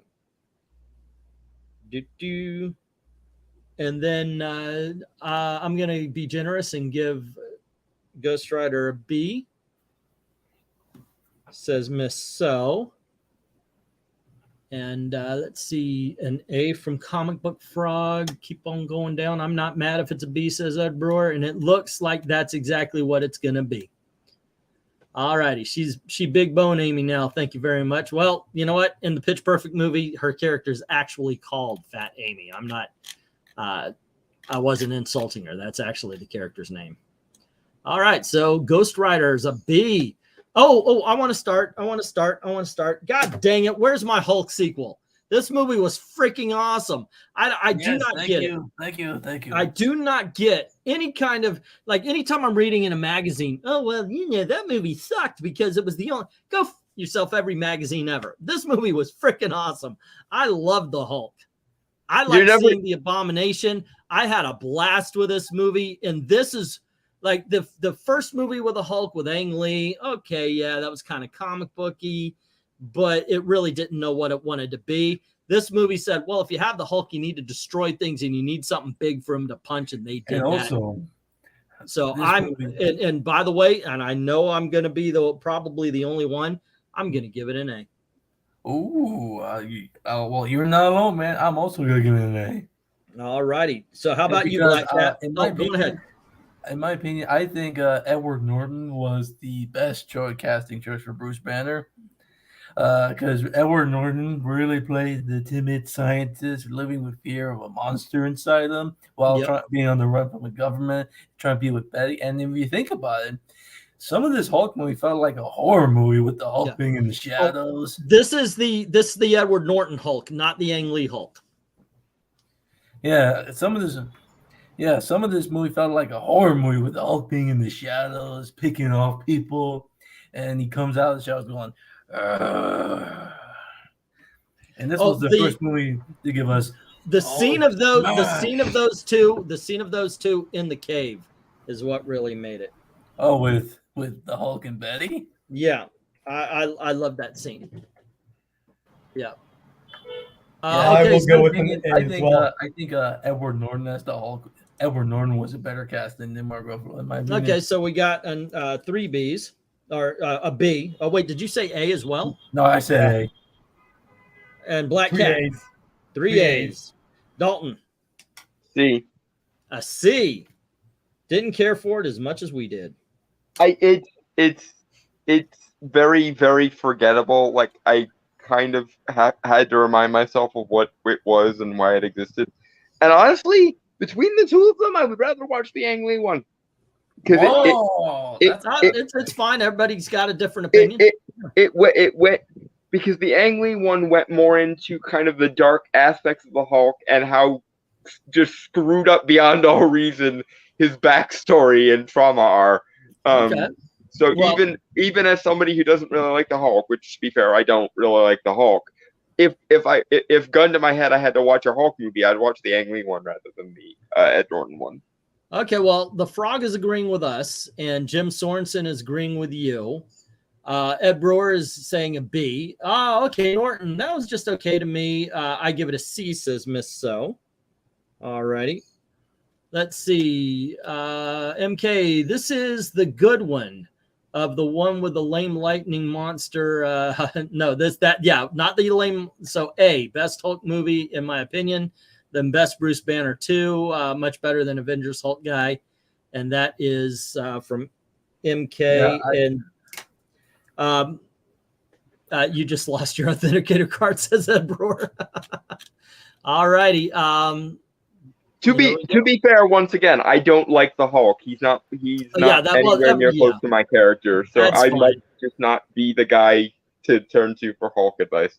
Although I will answer the question as to why there's never been a Hulk sequel. It's because Universal won't share. Like, yeah, I know. It's really bad. The Jennifer Connelly was the Bono one. Now, though, you started us off on the other Spider-Man. Start us off on the Amazing Spider-Man. Oh well, I thought the Amazing Spider-Man was fine, even though I thought it was a little too soon for a reboot because it was only a few years after the Sam Raimi trilogy ended with Tobey Maguire. And like I said with TASM 2, I think the only actor in this movie I liked was Emma Stone as Gwen Stacy. The Lizard was a really bland villain. Andrew Garfield, he was a good Spider-Man, but he's not my favorite. I'm Team Tobey Maguire. But I'm gonna give this movie maybe a C. It's not all memorable. Okay. I thought it was too soon for a reboot since it was just like a few years after the Raimi trilogy. A lot of us did, yeah. It was supposed to be Spider-Man 4, but behind the scenes drama happened. Right. Because So Sony what doesn't know did how to you do things. what would you put on it? Oh, comic book fraud, you take that back. Tobey Maguire is awesome. What would you put the Amazing Spider-Man at, Dalton? I would probably give it a C, just because while I truly believe that Andrew Garfield could have been an interesting Spider-Man, the only part of the Amazing Spider-Man that I liked was the relationship between Peter and Flash, because he was an actual jock bully in that movie, and there was an actual realistic bully nerd relationship in that movie that wasn't just one dimensional. I hit you because I hit you. Like, okay. it actually went into detail as to what the dynamic between Peter and Flash is. Now, it would have been better if Andrew Garfield had played Peter more as a nerd rather than a skater bro, but we can't have everything. So yeah, see. That's the one of the problems I have with the same as everybody else. I think that it just isn't Peter Parker. You shut your mouth, Spider-Man. He was not boring. Sorry. Hey, everybody's, like I said, you argue the movie, not the person. Look, he liked it, you didn't, and you didn't, he did. That's just the dynamic of things. Personally, there was a lot I liked. I'm a Ray Evans fan. Right now he's on Game of Thrones, so check that out. But I thought Lizard was fine, even though he didn't look like the Lizard. He looked like the lost father of the new Teenage Mutant Ninja Turtles. I did like Sally Fields as Aunt May. It's just I don't know. I like the film, but ultimately I'm going to give it a B, because I can't really say it's deserves a C, but it definitely is not an A. What we also have here is Comic Book Frog giving it an A. I almost forgot to mention, he also redid the origin story, but failed on it. They tried to do the Ultimate Spider-Man thing. Spider-Man is a B for MK, a D for Austin. And let's see, CBF watches She-Hulk on purpose. I do too, Ed. But I don't even do reviews, so I'm more of a masochist. So we've got 3 C's, one D, and 2 higher than that. This is a C movie. There we go. All righty. Here's one of the big ones, kids. Captain America, Winter Soldier. Ooh. I got to tell you, when I saw this, it was freaking transcendental. I love this film. This is one of those movies, one of the rare Marvel movies that steps outside of the genre to be something else. So it's like spy movie, including superheroes. And I thought it was a great follow-up to First Avenger. I have nothing bad to say about this. This is a film to me, easily. Dalton, where would you go? I give it a B, because I think it's the weakest of the Captain America movies. That being said, the other 2 are categorically A. So being the weakest of the Captain America movies is like being the worst ice cream flavor. It's it's still a Captain America movie. It's still ice cream. So B. I have never heard anybody but you and Austin P give anything less than an A to this film. And we know Austin P is on drugs right now, because he's only thinking about the D. Maybe he's under the bridge. But he gave it again, a B as comparing it to Civil War and First Avenger. No, Winter Soldier is the weakest of the 3. And again, like I said, being the weakest of those 3 is not a bad thing, but it's a B. Okay, Black Cat, though, where would you go with this one? I would put it at the very top of the MCU. Okay, so this definitely gets an A. Andrew. I give it an A. I enjoyed the movie. Okay. Also, we're getting Winter Soldier, automatic B. Alrighty. Joining the Daltons of the world. S tier. S tier, says Ed Brewer, so I'm assuming it's an A. All right. Winter Soldier, S tier from Frog as well, so that would be an A. So as someone who never read much of the Captain America comics, I was pretty impressed with all of the Captain America movies. I give this an A. Alrighty. My ranking is again affected by my taste for more fun superheroes. That's understandable. Let's see. And maybe that is part one of of the mine best as well. MCU films. Excuse me, I'd take this over Civil War any day, says MK. Okay, Well, so it's okay to be wrong. You're okay to be wrong. Jim says a B, and Civil War was kind of boring. I disagree with you on that one.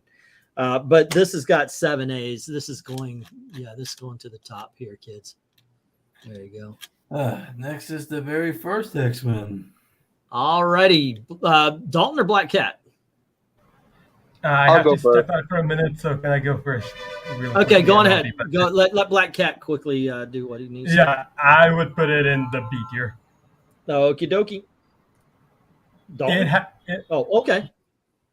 It was good, but it wasn't as good as the stuff in A, so it can go to A. I think it has to fall in B. And I -1 point for the famous line of, you know what happens when the frog gets hit by lightning? Right. Oh. Okay, so Dalton. I think I put X2 in C. No, it's the first movie. And well, I'm giving context to my rating. I see. Since I gave X2 a C and X2 was better than the first one, I'm putting this one in C. C. Alrighty. Andrew. I'd give it a B. It was a good starting point to the Fox X-Men franchise. And the first introduction to Hugh Jackman's Wolverine. That is true.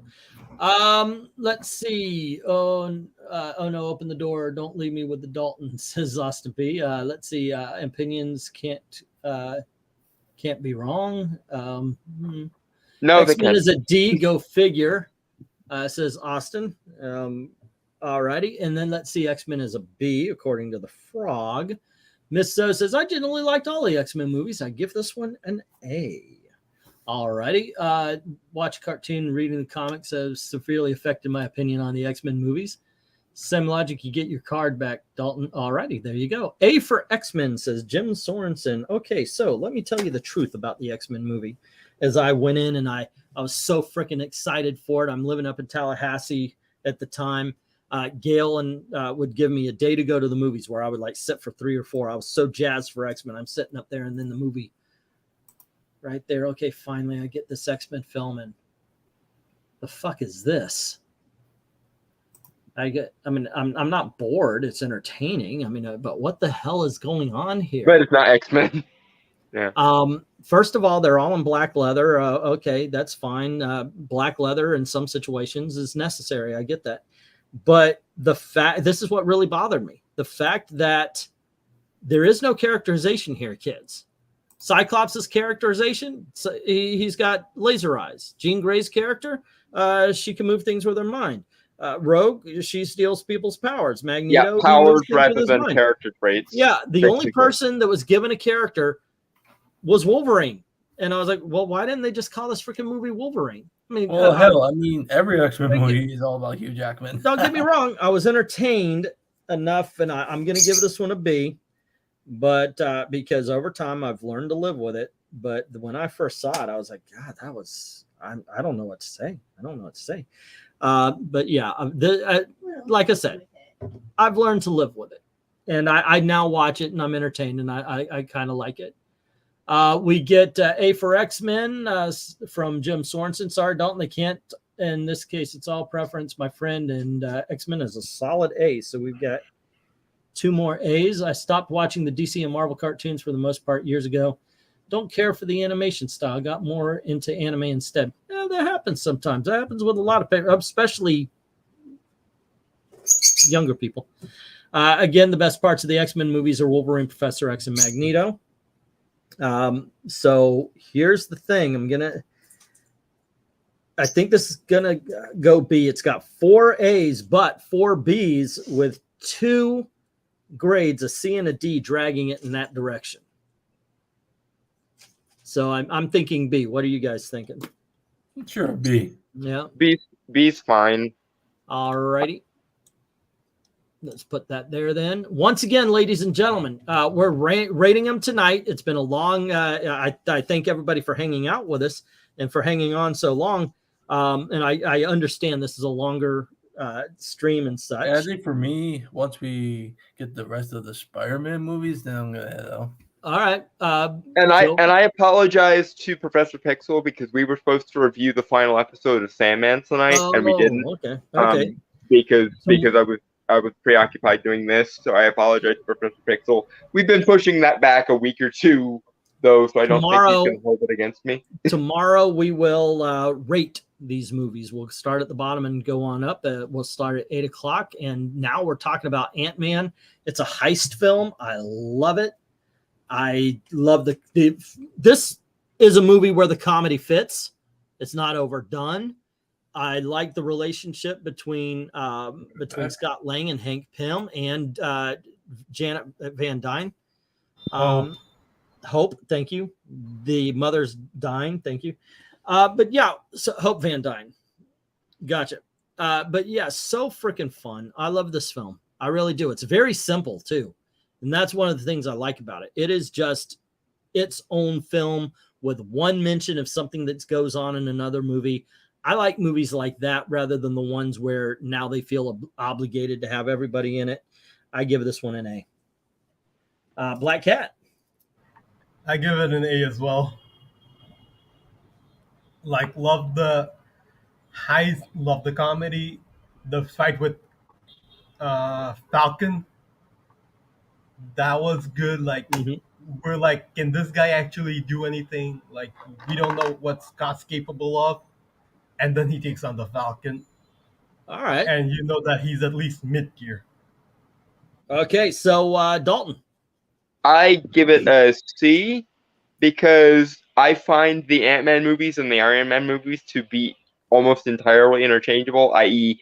I put the first Ant-Man where I put the first Iron Man, which is at the baseline of judging. So, C.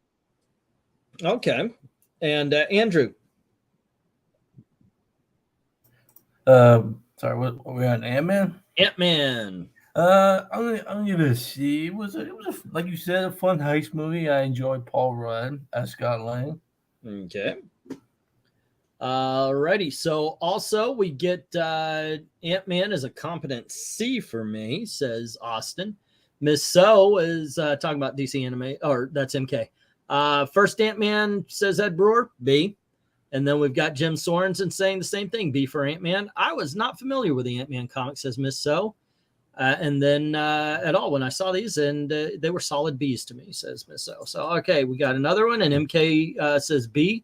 And Austin P, I'm still curious about what Edgar Wright would have done. I agree. It would have been better, I think. Yeah, we're in a similar situation. I remember during San Diego Comic-Con when Edgar Wright was showing footage for Ant-Man. It was just a shot of Ant-Man like taking down these two thugs in a hallway. Alrighty, so I was about to say we're in the same situation, but nope. Froggy came in and said, nope, that movie's a B. Alrighty, there we go.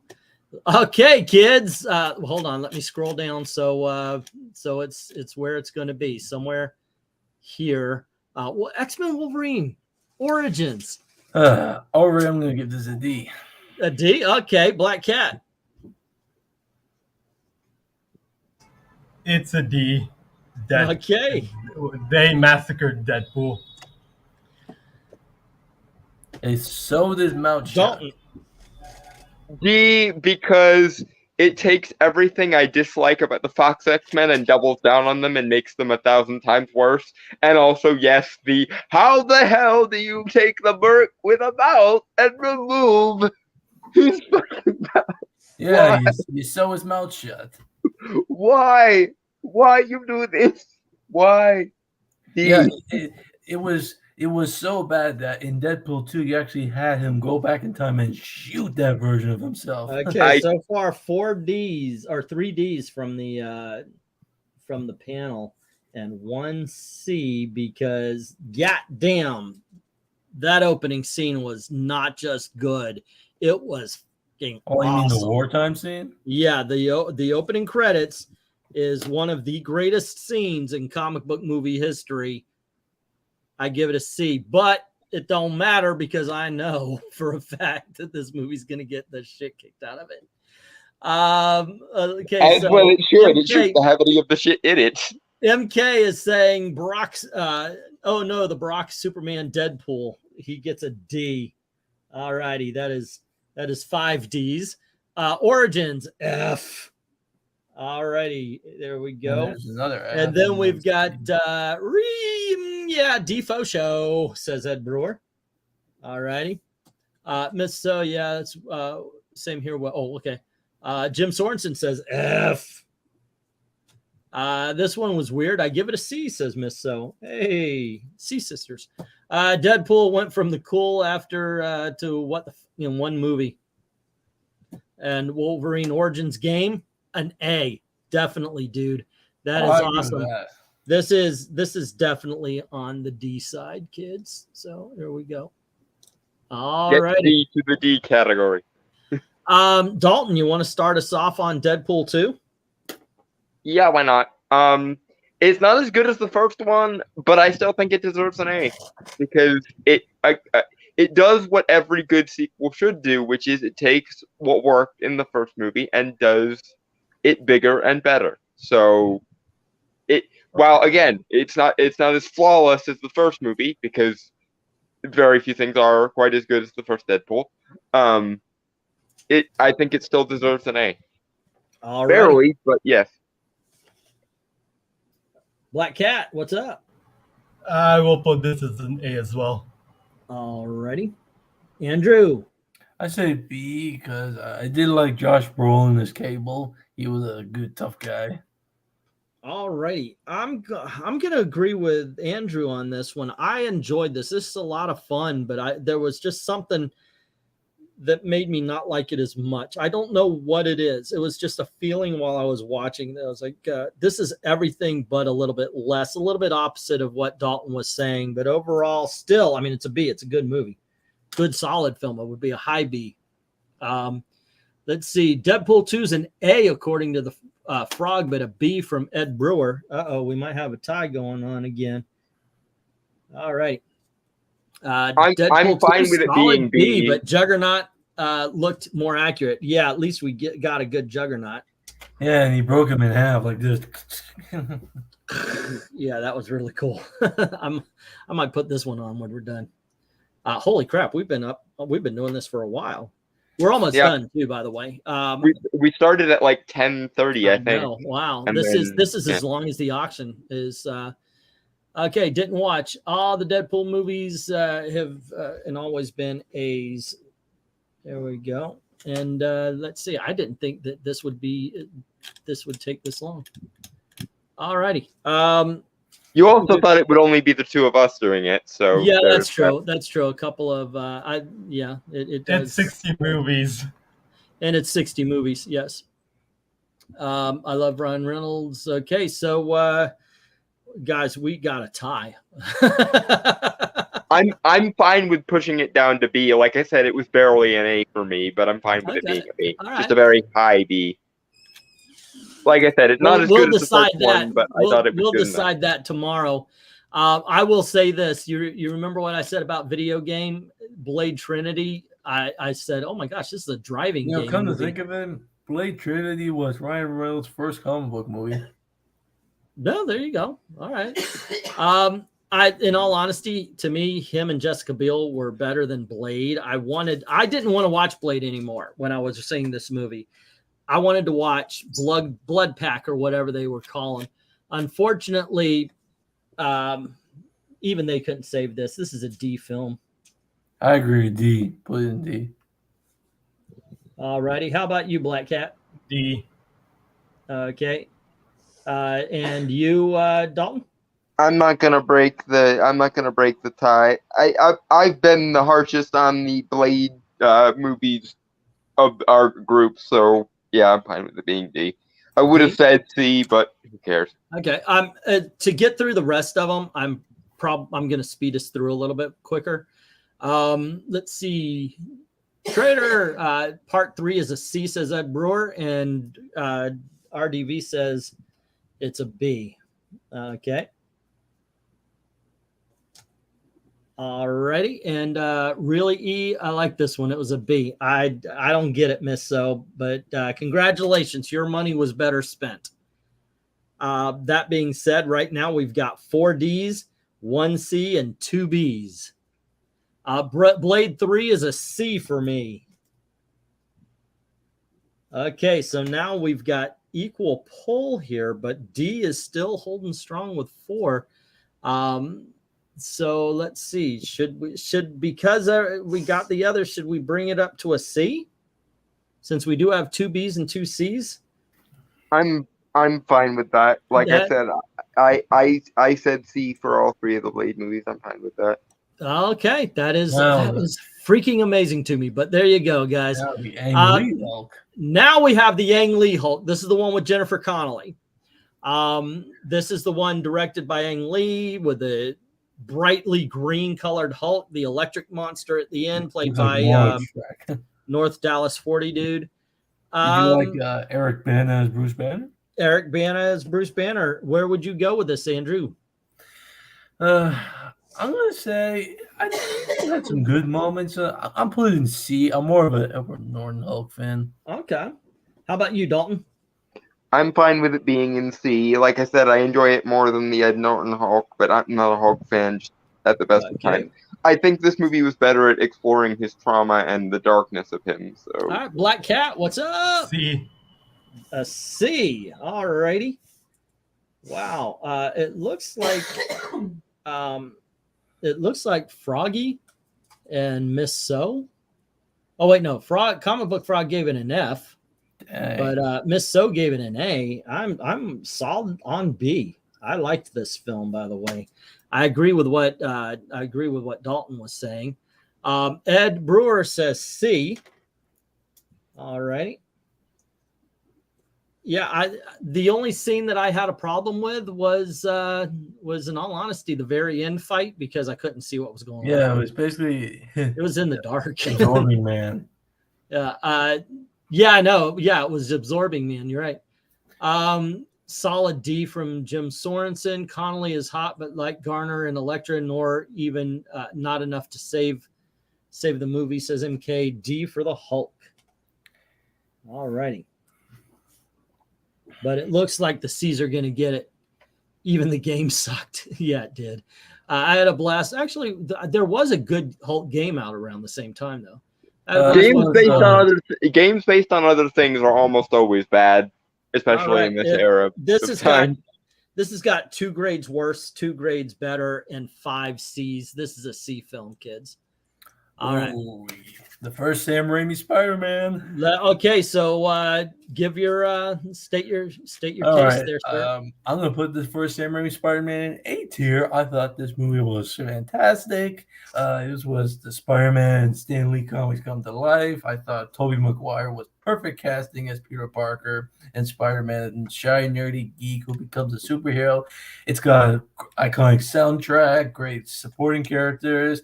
Willem Dafoe was fantastic as the Green Goblin, and I love everything about this movie. I used to be watching a lot as a kid. So yes, the first Sam Raimi Spider-Man at A tier. All righty, I got you down there. Black Cat. I would put this on A tier as well. Okay, Mr. Dalton. I give it a B. Okay. It doesn't hold up for me. All right. I think it should have either gone more comic booky or less, and it kind of winds up just in this middle position where it's certainly better than the first Fox X-Men, but I put them on relatively the same ground. Maybe with Spider-Man being a little better because of the Sam Raimiism. So B. Okay. I gotta say that what the world needs now is more movies with Macy Gray in them, and this is the one that started it all. So I'm gonna say A. I'm giving this a movie. That's 3 votes for A. Yeah, MK. Or let me read down. We've got a C from Comic Book Frog. We've got an A from Ed Brewer. We've got an A from Austin. We got an A from MK. We got a B from Miss So. I give this movie credit for... it's my childhood favorite, even more than 2. The alley scene was paused. Yes. B for Spider-Man, says Jim Sorensen. I'll give this movie credit for the iconic ending scene where Tobey Maguire's like, this is my gift, my curse. Who am I? I'm Spider-Man. The A's, however, the A's do have it on this one. So we're moving this on up. Moving on up to the east side. All right. X-Men Days of Future Past. Black Cat, what you got to say about that? I give it a solid B. All righty. How about you, It Dalton? was the first time we got to see the speed thing, like Quicksilver doing the speed. Like that scene was awesome. It had the future fight where they were trying to get away from those adapting Sentinels. Yeah. Especially that scene with Bobby Drake, who was still straight, I think, back then. Yeah, we finally got to see him iced up and doing the slide the whole 9 yards. Yeah. Dalton, how about you? I liked it better than First Class. I still think that Fox did not know what they were doing with the X-Men license, Deadpool and Logan notwithstanding. So C. Okay. Andrew. I'll give it Days of Future Past an A. It was a great movie. I do like more of the scenes in the past with the younger cast and all that. Okay. The stuff in the future was because it was all. It was your typical post-apocalyptic movie. All righty. Okay. I'm going to give this an A because it was awesome. I liked all of the post-apocalyptic stuff and a lot to do with the younger cast as well. I just, in all honesty, this was just a very well-written film. It was. I don't know why they felt they needed to shift Rogue and Kitty. It didn't make sense to me, but that's the only weakness. Otherwise, this is just a solid A film. Great writing, great direction, exciting, good story, and Elliot Page starred in it. And, yeah. Okay, so she was better as Vanya on Umbrella Academy, is all I'm saying. Or Victor now. Where are we? Which version? The one with the Rogue sending? I've got the Rogue one, by the way. I love the young versions of this. This is an A, says Miss So. All righty. Let's see. Didn't watch it. I like this one, says Ed. Give me a B. Give me a bouncy B. I also love how supportive Peter is. Oh, okay. Elliot Page made this movie. Give it a B, says the Frog. And they're very sweet. Okay, there we go. So we've got 3 A's, 3 B's, but we've got a C that's dragging it down, so it goes to the B's. Now, Dark Phoenix. Dark Phoenix. All righty. Oh crap! We only got 4 movies left. Yeah, 5, but yep. Okay, Dark Phoenix, guys. Black Cat, you want to start us off? I can't think of anything to say about this movie. I would say F. An F. Okay. Yeah. We got Dark Phoenix. How about you, Dalton? Get thee to the F tier. Get thee to the F tier, says Dalton. This is the perfect example of why Marvel should have just given the right, or Fox should have just given the rights back to the MCU after the McKellen Stewart era was over, and this is what happens when you let the early 2000s approach of let's just remove all the comic book shit from comic book movies exist for 20 years longer than it should have. Yep. Andrew. Yeah, I agree. It's an F. I feel about that this is how they end the Fox X-Men franchise. You know, I was so excited. I heard the Dazzler was going to finally be in an X-Men movie, and she's in it for like less than a second. Obviously Jennifer Lawrence wanted out, so they killed her early. There's nothing about Dark Phoenix in this film. There really isn't. They even had her Dark Phoenix up in the previous film. There are scenes in here I don't hate. but they're buried under so much I do.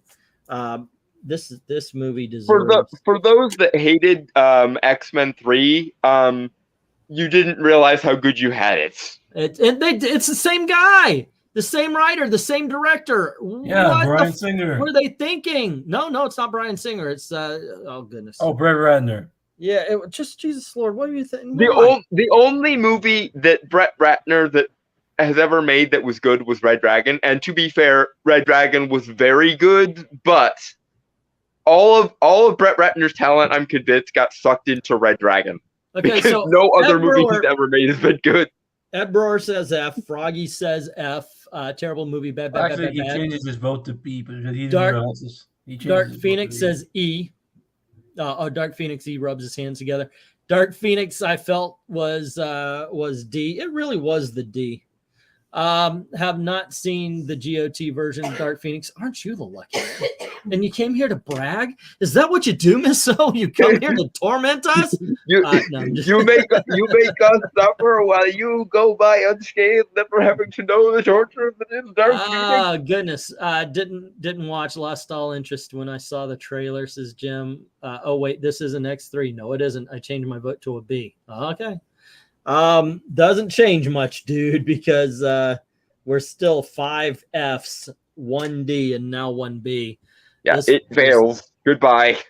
Let me put it to you this way. I would rather watch Captain Marvel. Ooh, that's the Dark Phoenix. That's, you know what? That's some big words right there. I can't say that you're wrong, though. Here's the thing. I sometimes, even the bad ones, Gail will be with me. I'll put on the new superhero movie. She has yet to see this film because I just will not stomach it. All righty. So we got 4 more movies. Spider-Man Andrew, 2. it's a Spider-Man. Go right on ahead. All right. Spider-Man 2, A tier. A tier. This movie was the greatest Spider-Man movie of all time because I really love how human they make Peter Parker by showing the consequences he has of being a superhero. Even goes as far as them losing his powers. The show even shows, and I love the action scenes, like the train fight with Dr. Octopus, who I thought was played magnificently by Alfred Molina. And I like the like I said in the first movie, the soundtrack was great, and everything about this movie was great. It took what was great about the first movie and dialed it up to 11. Spider-Man 2 is A tier. All righty, Mr. Black Cat. High B, low A, maybe A. I'll put it as an A. I was gonna go with B, but then Andrew just reminded me of the train scene. Yeah. Okay. Dalton. I'll go with B. It has the problem of a lot of superhero movies with great villains in that it becomes more of a Doc Ock movie for me than it is a Spider-Man movie. And also, again, while Sam Raimi did his best with the tools and the time he was given, it still has a lot of early 2000s issues with it. So B. Oh well. Okay. Fun fact: I learned that when they were doing the Doc Ock arm, they used it like puppeteering work, like mechanical. Yeah. No. The arms are mechanical. Yeah, I learned when they it's were a shame filming practical is never used Okay. anymore. Well, here's the thing. There's not a bad scene in this film. There just isn't. It's an incredible film. For the longest time, this was considered the top tier movie. Not just by me, but definitely by me. Dark Knight, that took over, but Spider-Man 2 was just so mind-blowingly good. And, this, like I keep telling my wife, I love being blown. It just doesn't happen enough. Hi, honey. Love you. I'm gonna pay for that one, by the way. I'm gonna pay for that one. No, seriously, Spider-Man 2 is an incredible film. And once again, there is nothing bad about this movie. It is A tier, and I will be arguing to get this at the top of that A. Same here, dude. Same here. So, Let's see. You want to hop onto the dark side of the pond? We also have, starting with to do Miss So. It's a solid B to me, says Miss So.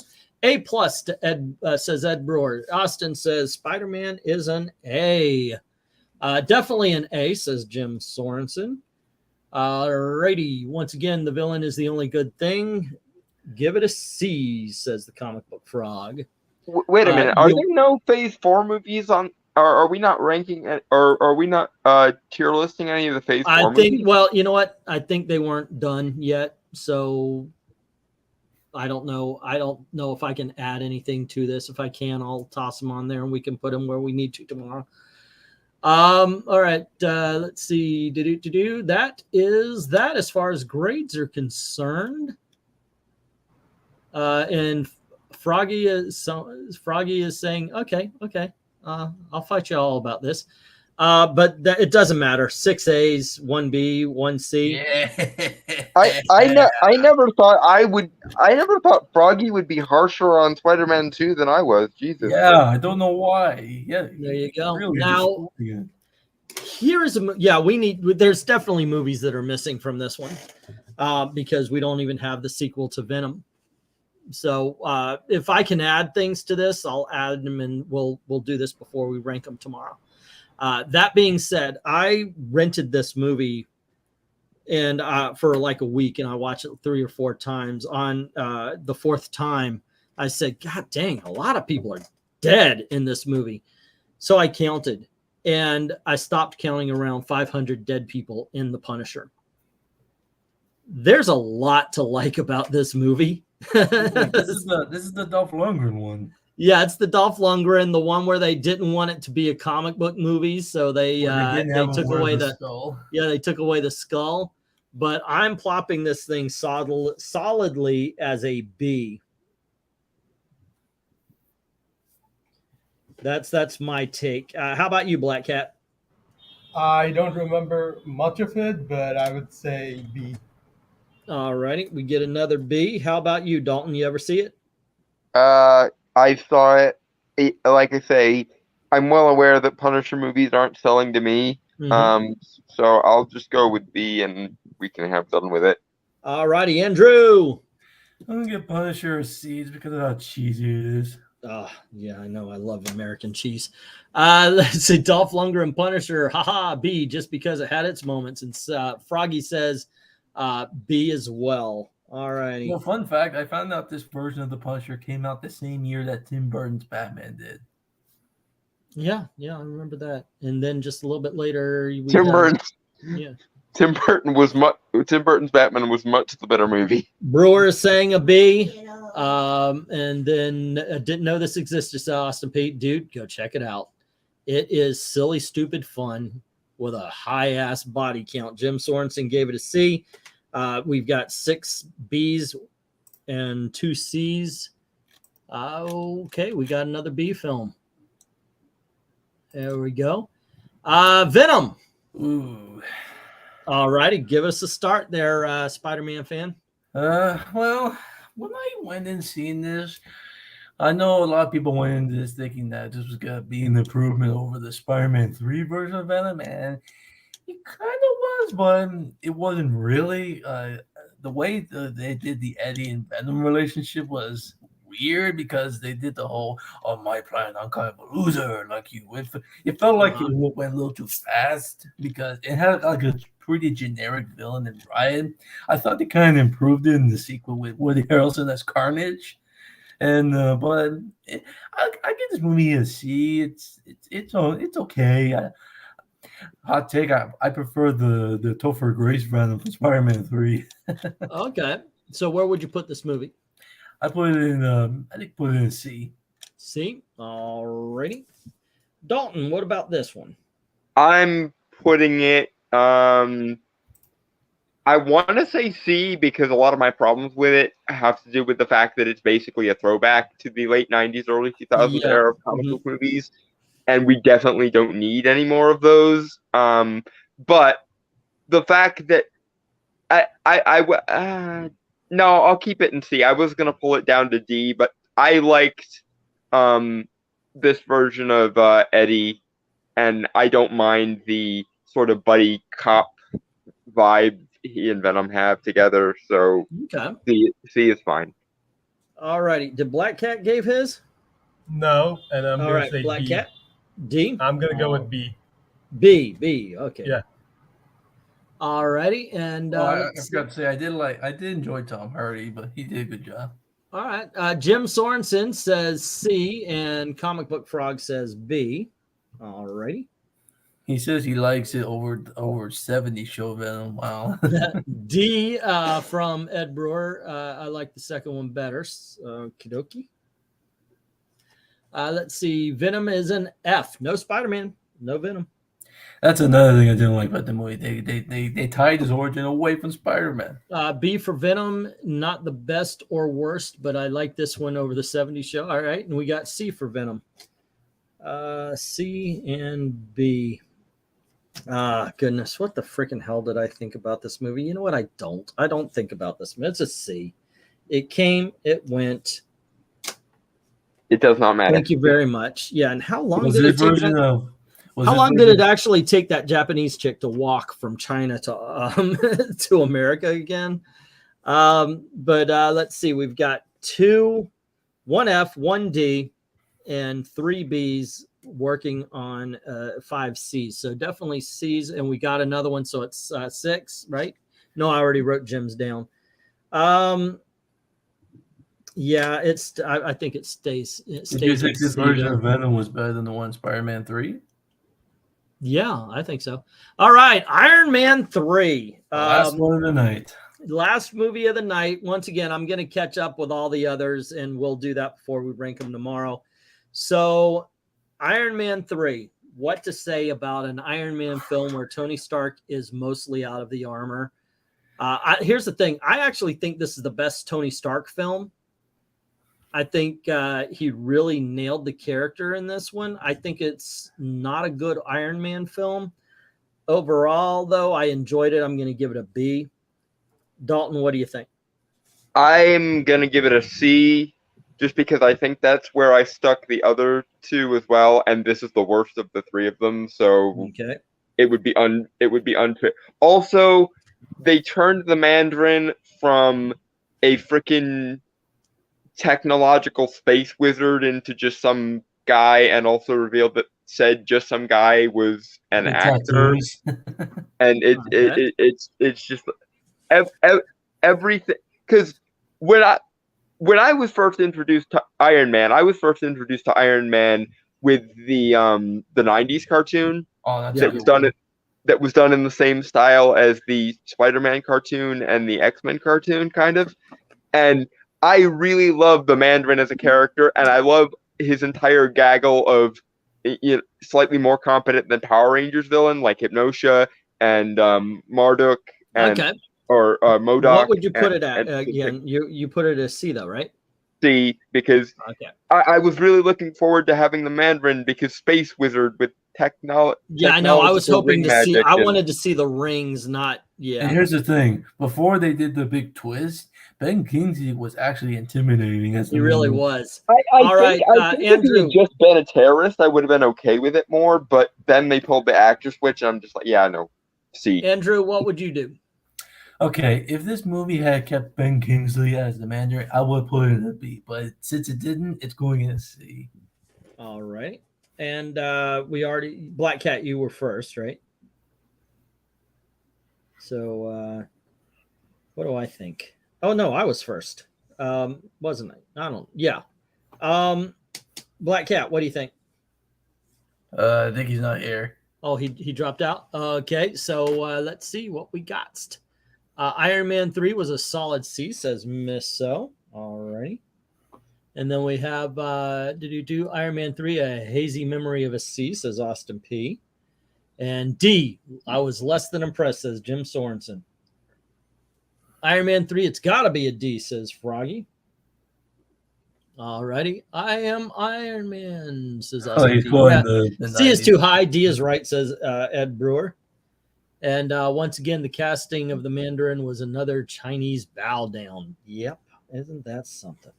Isn't that freaking You'll something? never. They could have just see made me him green and have him be the You'll space see wizard me I coming. wanted. All right, so we have 3 Ds, 3 Cs, but 1 B that's dragging it towards the Cs. So there we go, ladies and gentlemen. We do have a few movies. It seems like, what was the latest one? It seemed like Black Panther Endgame. It seemed like it was all up to Endgame. Yeah, they didn't include anything from Phase 4. There's well, we got Far From Home, so it was all the way up to Far From Home. Yeah, so because that was the capstone for Phase 3. Yeah, I'll find the other movies and we'll figure it out. And because we didn't get to the better Doctor Strange yet. Yeah, I just don't see anything that allows me to add. It doesn't allow me to add anything. Create a ranking for all 60. Edit the label text in each row. Drag images. Okay, yeah. So there we go. At least I can mark it up to Phase 3 or something like that. So there you go. Anyway, thanks for hanging out with us. Anytime, man. Just say the bottom 3 are going to be Captain Marvel, Captain America, and Dark Phoenix. While I think the A's did better, in all honesty, as we had 17. Okay, 1, 2, 3, 4, 5. What? Nope, 15, I think. With Logan, Blade, Avengers Infinity War, Spider-Man Into the Spider-Verse, Avengers X2, Deadpool, Big Hero 6, Captain America, First Avenger, Guardians of the Galaxy, Spider-Man's 1 and 2, The Hulk, and Captain America's Civil War. So there you go, 14 guys. All right, thanks for hanging out with us. I would usually not drop out this quick, but holy Toledo. It's been 3 hours. It's a 4-hour stream. We haven't done that in a long time. And that being said, my wife made a steak about an hour and a half ago. It's been waiting for you. It's now in the fridge. Yeah, I want to go enjoy this. So once again, tomorrow at 8 o'clock, we're going to rank these things. We're going to rate them, see which is the worst, all the way up to the one that we're fighting for to see what's the best. It's going to be fun. I don't know where my I will be shocked. lie. I will be shocked if Infinity War doesn't take the #1 spot. So here's a big problem I just discovered. I thought, okay, well, I'm gonna make a list like this, but I want to rank all of the Marvel heroes. I literally have been making a tier list with all of the Marvel heroes. So this one took forever. So if we have people on here, it's got to be 1 or 2. We can't. Yeah, because that's part of the problem. It only allows me to put 132 files into it. And so I've got to break down and delete about 50 of the characters I picked. And the criteria for this ranking all of the Marvel Universe was that you had to have starred in a ongoing series. And it couldn't be like a mini. It's not a mini series, but even if it only lasted 3 or 4 issues, so long as it started as an ongoing series, and then of course I added on, of course, if you're in a big team or something, or just a solo hero that never got their own. So I ended up with 186. This was 60. So yeah, I would have to definitely keep it low as far as people talking and such. So at Brewer, I've got to cut out 50 characters. I'm getting rid of all of the most obscure characters. So there we go. But I hope you guys enjoy it. It's going to start next week, same time at 9 o'clock. Actually, I think we start at 10 tonight. So we'll start an hour earlier next week. Tomorrow, once again, there's no auction. So if you want to join us for the ranking of the heroes, start at 8 o'clock. Thank you very much for hanging out with us. And as always, thank you very, very much for watching. Have a good time. Cheers, guys. All righty.